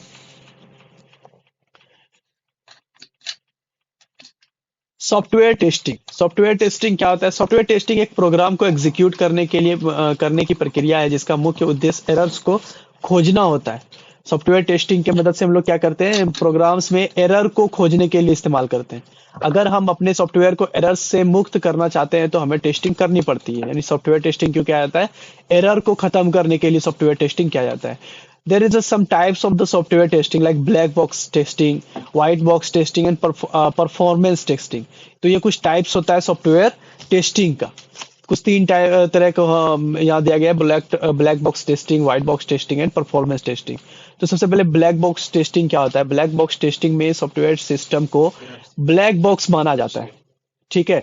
ब्लैक बॉक्स टेस्टिंग का मुख्य उद्देश्य सॉफ्टवेयर की कार्य क्षमता को परखना होता है, यानी कि जो भी उसका वर्किंग एबिलिटी है, ब्लैक बॉक्स टेस्टिंग के द्वारा उस सॉफ्टवेयर के वर्किंग एबिलिटी को जांच किया जाता है। ब्लैक बॉक्स टेस्टिंग का उपयोग सॉफ्टवेयर डेवलपमेंट लाइफ साइकिल और टेस्टिंग लाइफ साइकिल के दौरान कई स्तर पर किया जाता है।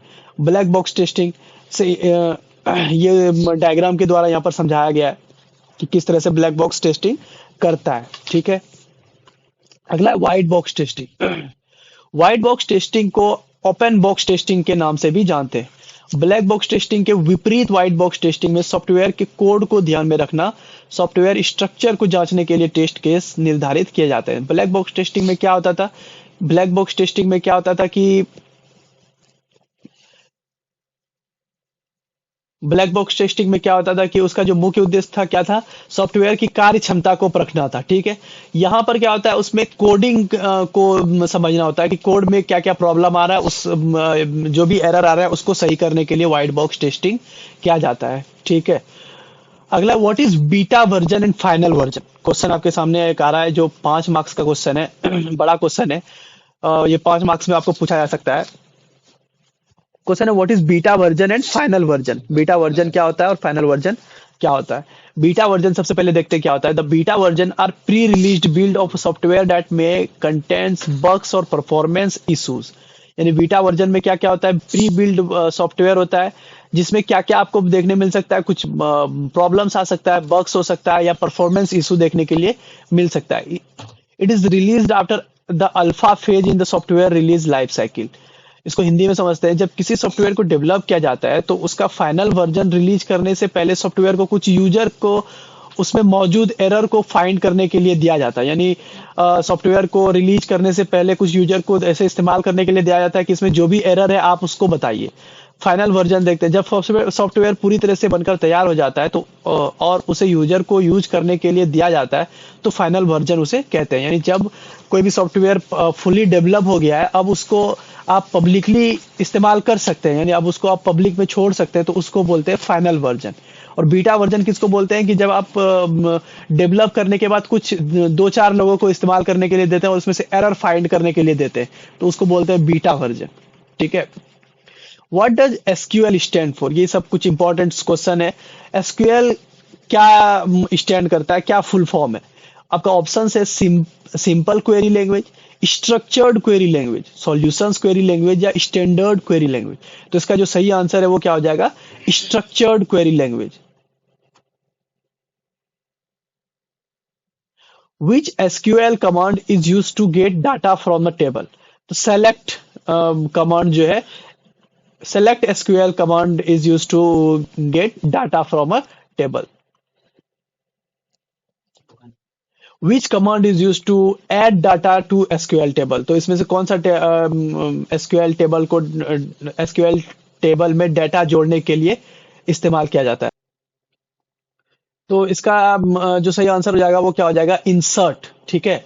Which command is use to add data to SQL table? देखिए, एसक्यूएल से क्वेश्चन बहुत कम पूछा जाता है, लेकिन ऐसे वन में इस बार जो है एसक्यूएल से क्वेश्चन आया हुआ था, इसलिए हम लोग को थोड़ा सा भी कोताही नहीं करना है।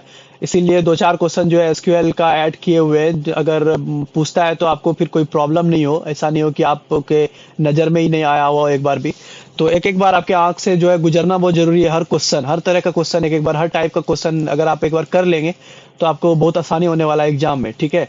तो आप जो है कॉन्फिडेंस के साथ आप एग्जाम देने में आपको कोई प्रॉब्लम नहीं होगा। अगला क्वेश्चन है, which command is use to modify existing data in SQL? कौन सा कमांड इसमें से इस्तेमाल किया जाता है क्या करने के लिए? मॉडिफाई करने के लिए एग्जिस्टिंग डाटा को। तो इसमें ऑप्शन बी हो जाएगा, अपडेट, ठीक है। अगला क्वेश्चन है 6 नंबर में, देखते हैं। Which of the following SQL statement is use to retrieve data from a database?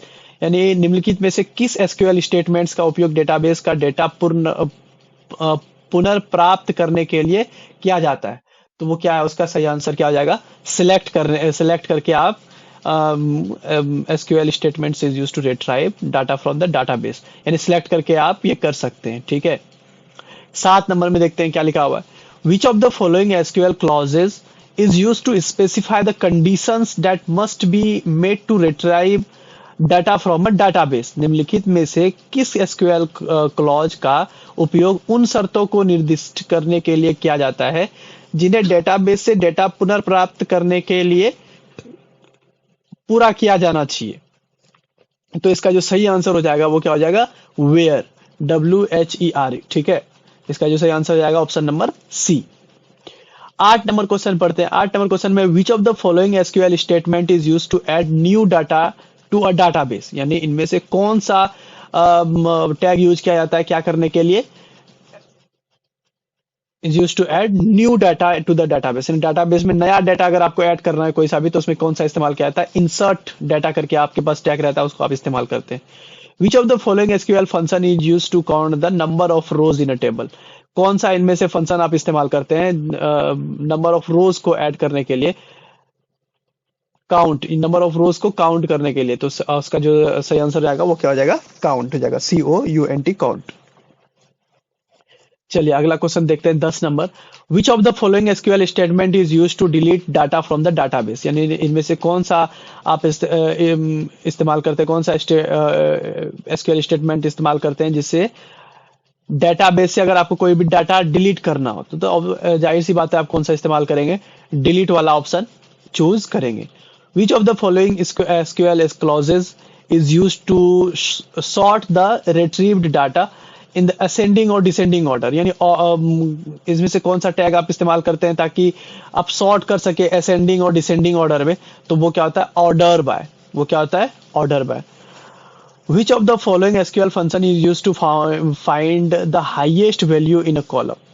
कौन सा इसमें से टैग इस्तेमाल किया जाता है क्या करने के लिए, SQL function is used to find highest value, सबसे ज्यादा वैल्यू किसी भी कॉलम में हाईएस्ट वैल्यू को फाइंड करने के लिए कौन सा टैग इस्तेमाल करते हैं, मैक्स टैग इस्तेमाल करते हैं, मैक्स वाला बटन इस्तेमाल करते हैं। Which of the following SQL clauses is used to group the retrieved data by one or more columns, यानी इनमें से कौन सा टैग इस्तेमाल करते हैं, तो वो क्या आता है, ग्रुप बाय, यानी ग्रुपिंग करने के लिए कौन सा टैग इस्तेमाल करते हैं एसक्यूएल में।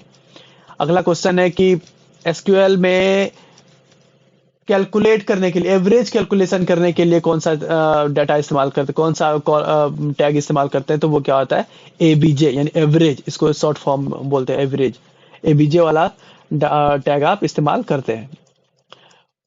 ठीक है, 15 नंबर क्वेश्चन देखते हैं।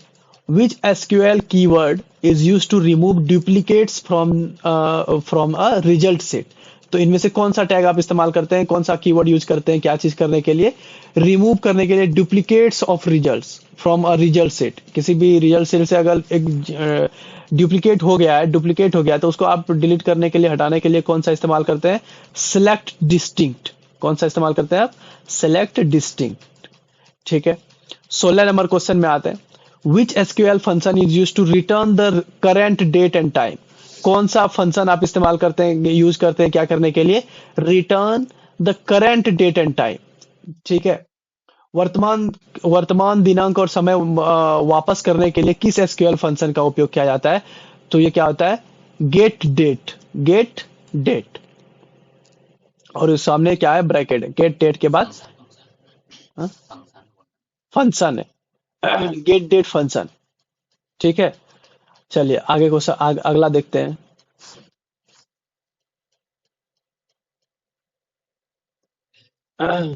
चलिए 17 नंबर क्वेश्चन देखिए, ये आपके लिए छोड़ा हुआ है 17 नंबर क्वेश्चन। ठीक है, आप इसका कमेंट करके आंसर दीजिए। क्वेश्चन है which SQL keyword is used to sort the result set in descending order.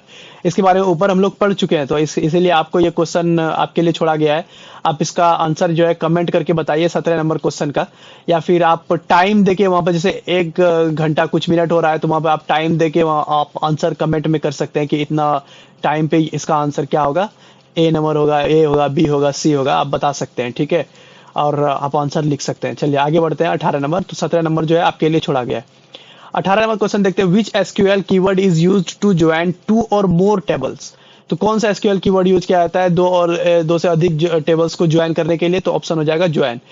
चलिए जल्दी जल्दी हम लोग क्वेश्चन करते हैं, ठीक है, आपके पास भी टाइम कम है और वीडियो भी बहुत ज्यादा लंबा हो जाएगा, इसलिए वैसे भी ये मैराथन है तो आपको अंत तक बने रहना है, क्योंकि सारा इंपॉर्टेंट क्वेश्चन एक जगह किया गया है, सारा आपको मोस्ट प्रोबेबल क्वेश्चन है जो कि आपको एग्जाम में पूछा जाएगा। चलिए, which SQL keyword is use to retrieve only distinct values? तो कौन सा इस्तेमाल करते हैं? तो डिस्टिंक्ट, उसके लिए क्या कौन सा इस्तेमाल करते हैं? डिस्टिंक्ट वाला ये इस्तेमाल करते हैं tag. Which SQL statement is use to insert new data into tables? New data insert करने के लिए कौन सा कीवर्ड यूज करते हैं? Insert into.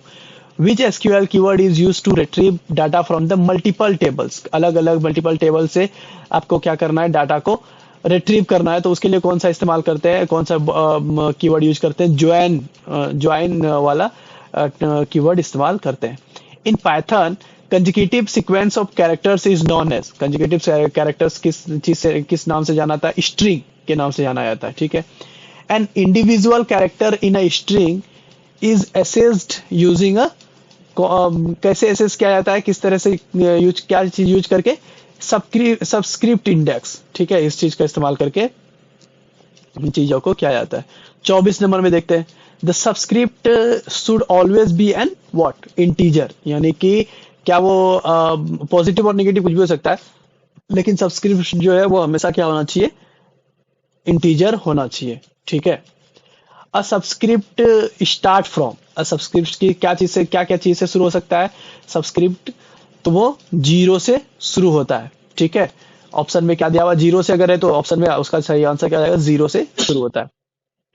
Positive subscript helps in assessing the string from the beginning, यानी पॉजिटिव वाला जो होता है वो कहां से आपको असेस करने में मदद करता है? तो बिगिनिंग से, ठीक है। पाइथन डज नॉट सपोर्ट, किस तरह का डाटा टाइप जो है पाइथन नहीं सपोर्ट करता है? तो कैरेक्टर टाइप जो है पाइथन नहीं सपोर्ट करता है। A string of a size 1 can be assigned using a character codes, किस तरह का कोड इस्तेमाल करके आप किसी स्ट्रिंग साइज को असाइन कर सकते हैं? तो कैरेक्टर कोड्स को इस्तेमाल करके।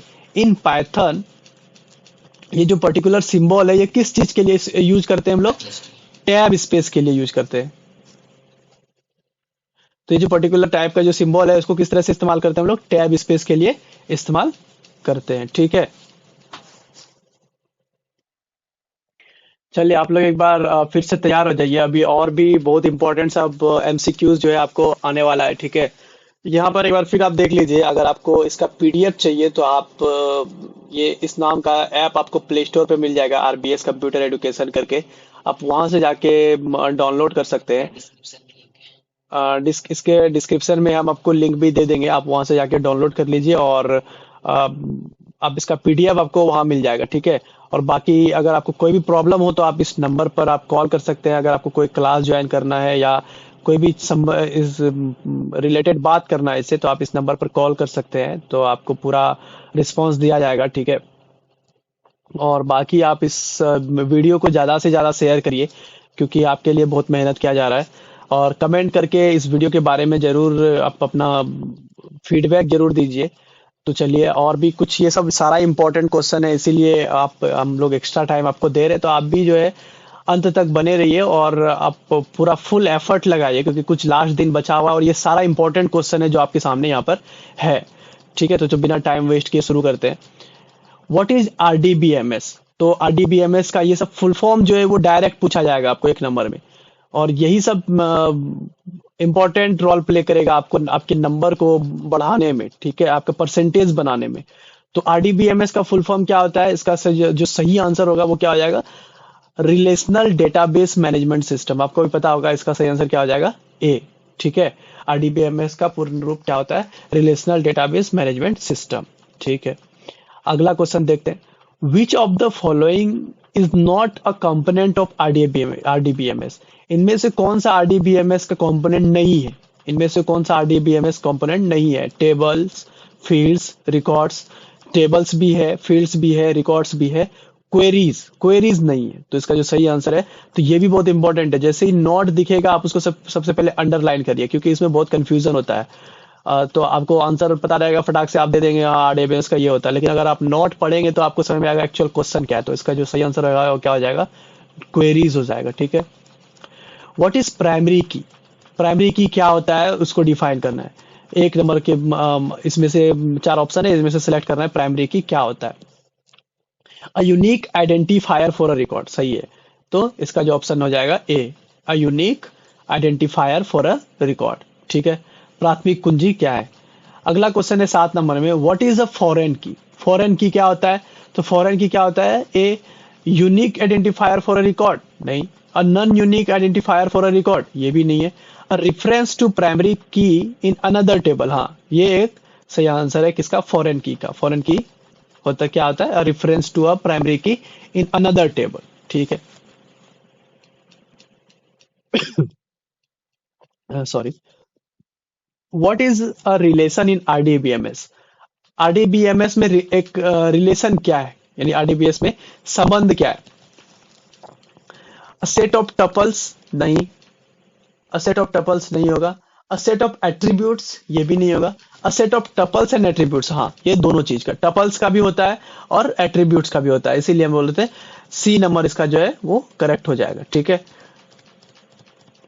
11 नंबर में क्वेश्चन में देखते हैं।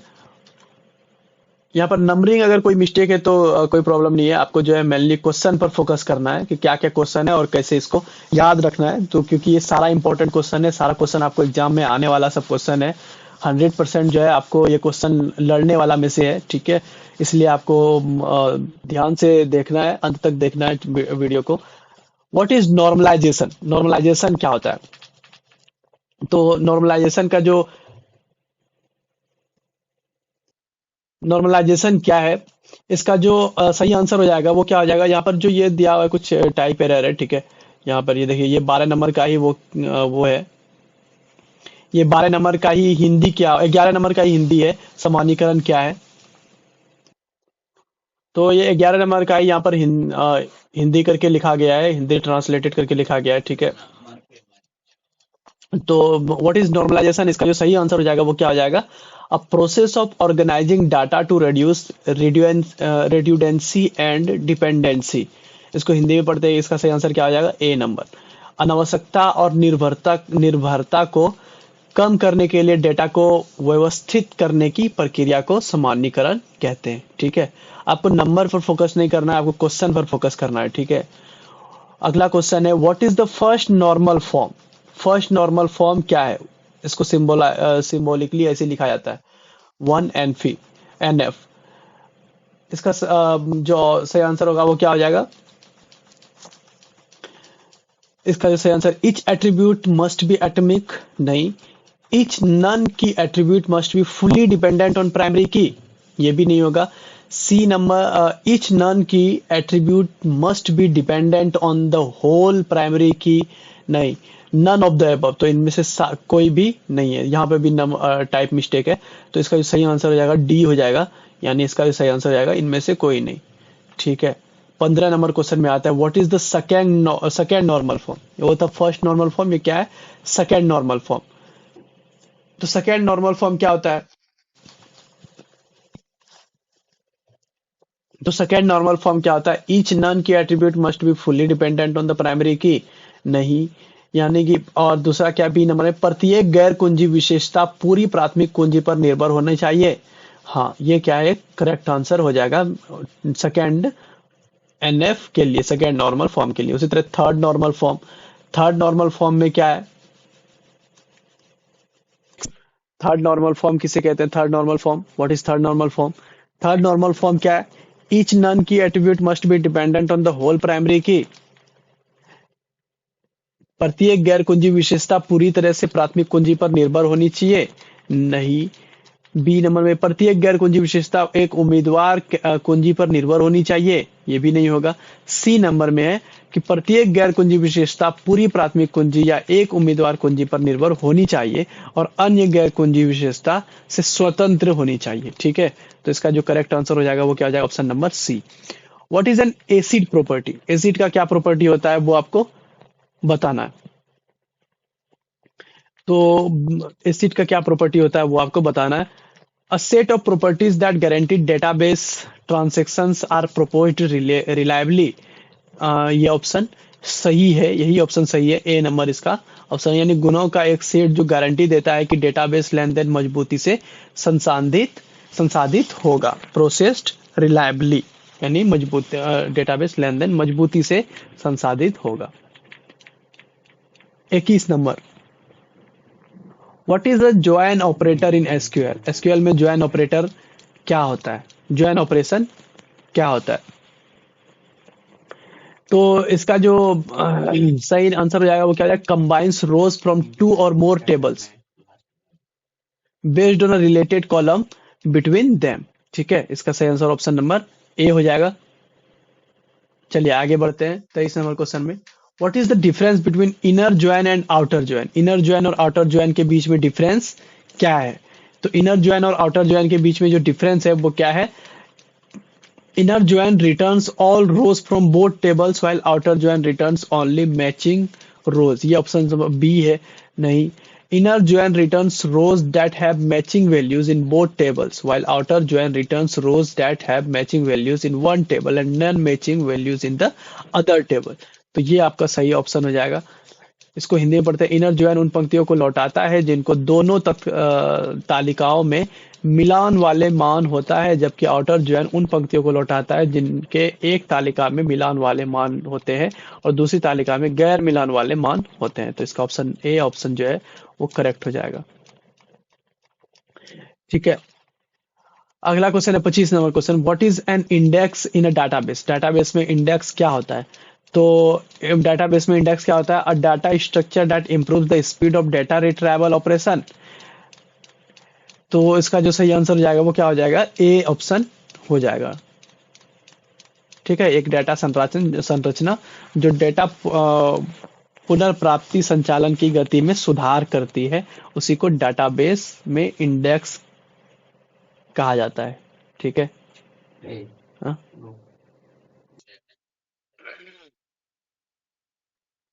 चलिए आगे बढ़ते हैं। कुछ क्वेश्चंस जो है रिपीटेड क्वेश्चन था, इसलिए हम लोग स्किप करके जो है डायरेक्ट पैथन लैंग्वेज के जो कुछ इंपॉर्टेंट क्वेश्चन है उसको देखते हैं, जो डायरेक्ट आपको एग्जाम में पैथन से जितना रिलेटेड क्वेश्चन है अब वो सबसे पहले कवर कर लेते हैं, जो इंपॉर्टेंट क्वेश्चन है। ठीक है, एमसीक्यू टाइप क्वेश्चन है, एक नंबर वाला, एक मार्क्स वाला। तो पहला क्वेश्चन है व्हाट इज पैथन, जो बेसिक क्वेश्चन होता है आपका। तो पैथन क्या है इसको डिफाइन करना है। तो पैथन क्या है? A high level programming language, सबको पता है कि एक हाई लेवल प्रोग्रामिंग, तो ऑप्शन बी हो जाएगा इसका। अगला क्वेश्चन है, यहाँ पे थोड़ा सा ये नंबरिंग मिस्टेक है तो इसको मैटर नहीं करेगा ये सब चीज, आप इसको ध्यान नहीं देना है। अगला क्वेश्चन है which type of programming language is Python? It's a very किस तरह का ये लैंग्वेज है? इंटरप्रेटेड टाइप लैंग्वेज है। ठीक है, ये किस तरह का लैंग्वेज है, किस तरह का प्रोग्रामिंग लैंग्वेज है? Interpreted. What is the correct extension in Python? तो पैथन का जो करेक्ट एक्सटेंशन है वो क्या है? Dot P Y, dot P Y. Which of the following is not a valid variable name in Python? कौन सा इसमें से वैलिड वेरिएबल नेम नहीं है? तो इसमें से जो है ये वाला 1 2 3, पहले आप नंबरिंग नहीं कर सकते, तो 1 2 3 वेरिएबल नेम नहीं है। Which keyword is use to define a function in Python? कौन सा इसमें से कीवर्ड यूज किया जाता है? इसमें से B, option number B, define करने के लिए, फंक्शन डिफाइन करने के लिए कौन सा कीवर्ड इस्तेमाल किया जाता है? DEF. What is the output of the following code in Python? इस पैथन में अगर इसको ये कोड रखा जाए तो इसका क्या आएगा? रिजल्ट क्या आएगा इसका? तो इसका जो रिजल्ट आएगा वो क्या आ जाएगा? 20। इसका जो रिजल्ट आएगा वो क्या आ जाएगा? 20 हो जाएगा। ठीक है, कैसे सॉल्व हो रहा है? 2 + 3 कर लिए पहले, उसके बाद मल्टीप्लाई कर दिए 4 से, यानी 5 × 4 20।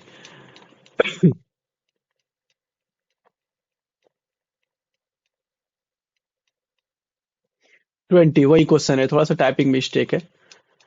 विच of the following data types is not supported by Python? इनमें से कौन सा डाटा टाइप जो है वो पैथन सपोर्ट नहीं करता है?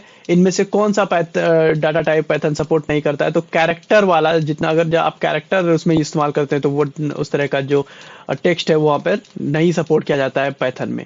विच operator is use to check if two values are equal? इनमें से कौन सा ऑपरेटर इस्तेमाल किया जाता है अगर दो वैल्यूज इक्वल है? तो उसके लिए कौन सा डबल इक्वल का इस्तेमाल करके चीजों को पता किया जाता है।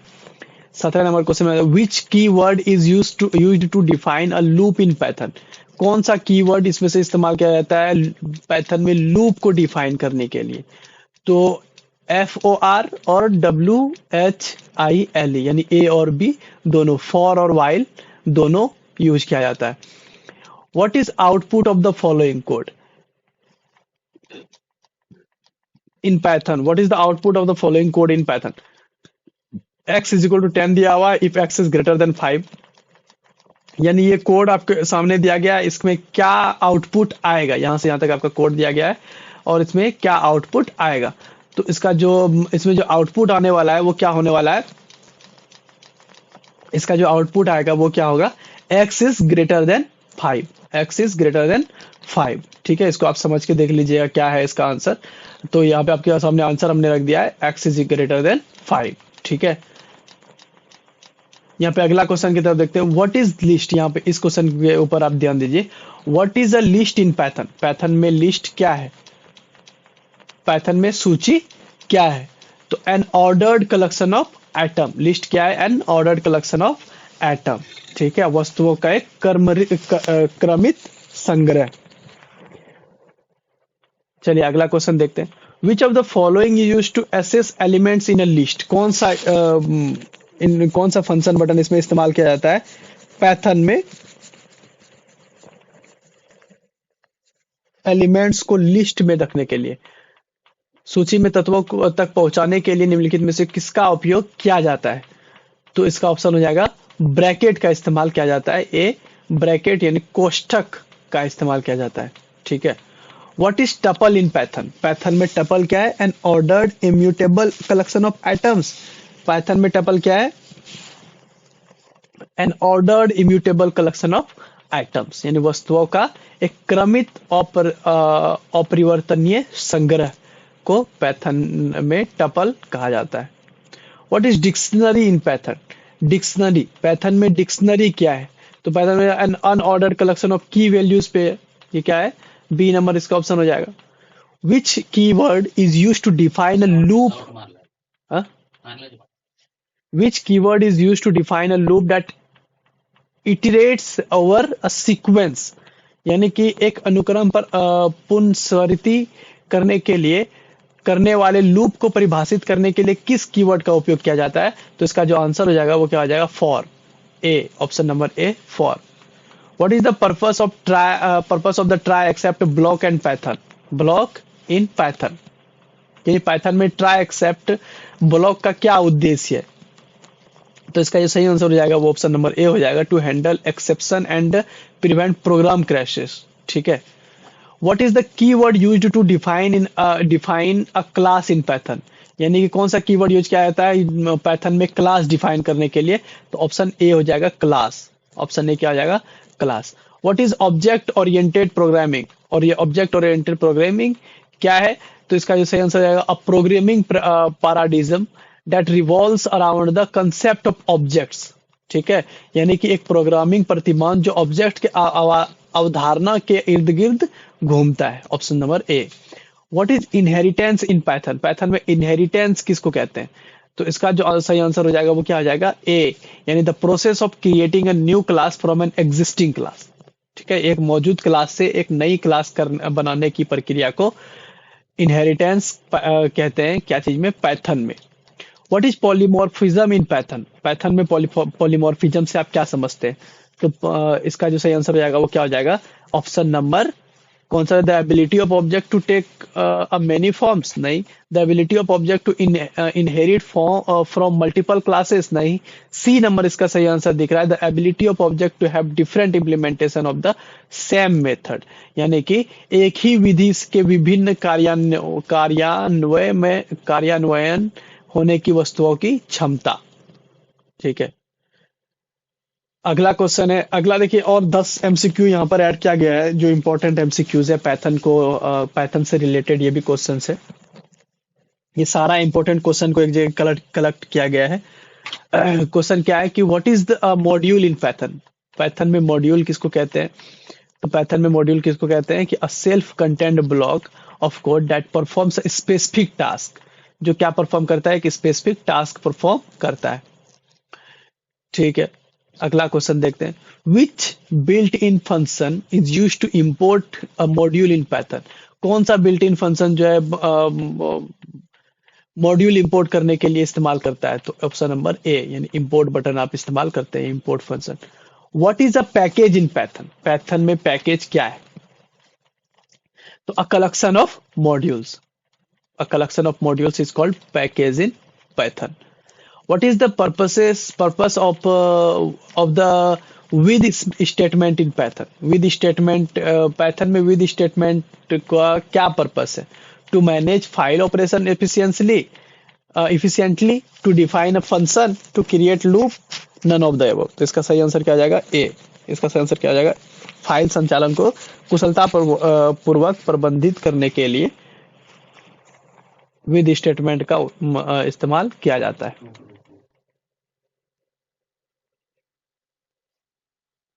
चलिए, ये आपका 48 नंबर क्वेश्चन, और भी कुछ नीचे क्वेश्चन है, ये सब जो अब रिपीटेड क्वेश्चन है, ठीक है। यहाँ तक आपको इतना ही करना है जितना आपको हम दिए हैं, ये सफिशियंट है आपके एग्जाम के लिए। आपको मैक्सिमम मार्क्स जो है आपको मिलेगा। आप इस वीडियो को पूरा देखिए। अगर एक बार में नहीं समझ में आता है तो आप इसको 2 बार देखिए, 3 बार देखिए, लेकिन कि आपको इससे बाहर जो है क्वेश्चन नहीं आएगा, ठीक है। आप इसी वीडियो को अपना हर चीज मानिए और इसको कंप्लीटली तैयार करिए, इस वीडियो को, जितना भी क्वेश्चन होगा। बाकी आप पीडीएफ इसको आप ऐप पर जाके डाउनलोड कर लीजिए। और आपको बेस्ट ऑफ लक आपके एग्जाम के लिए, ठीक है। आप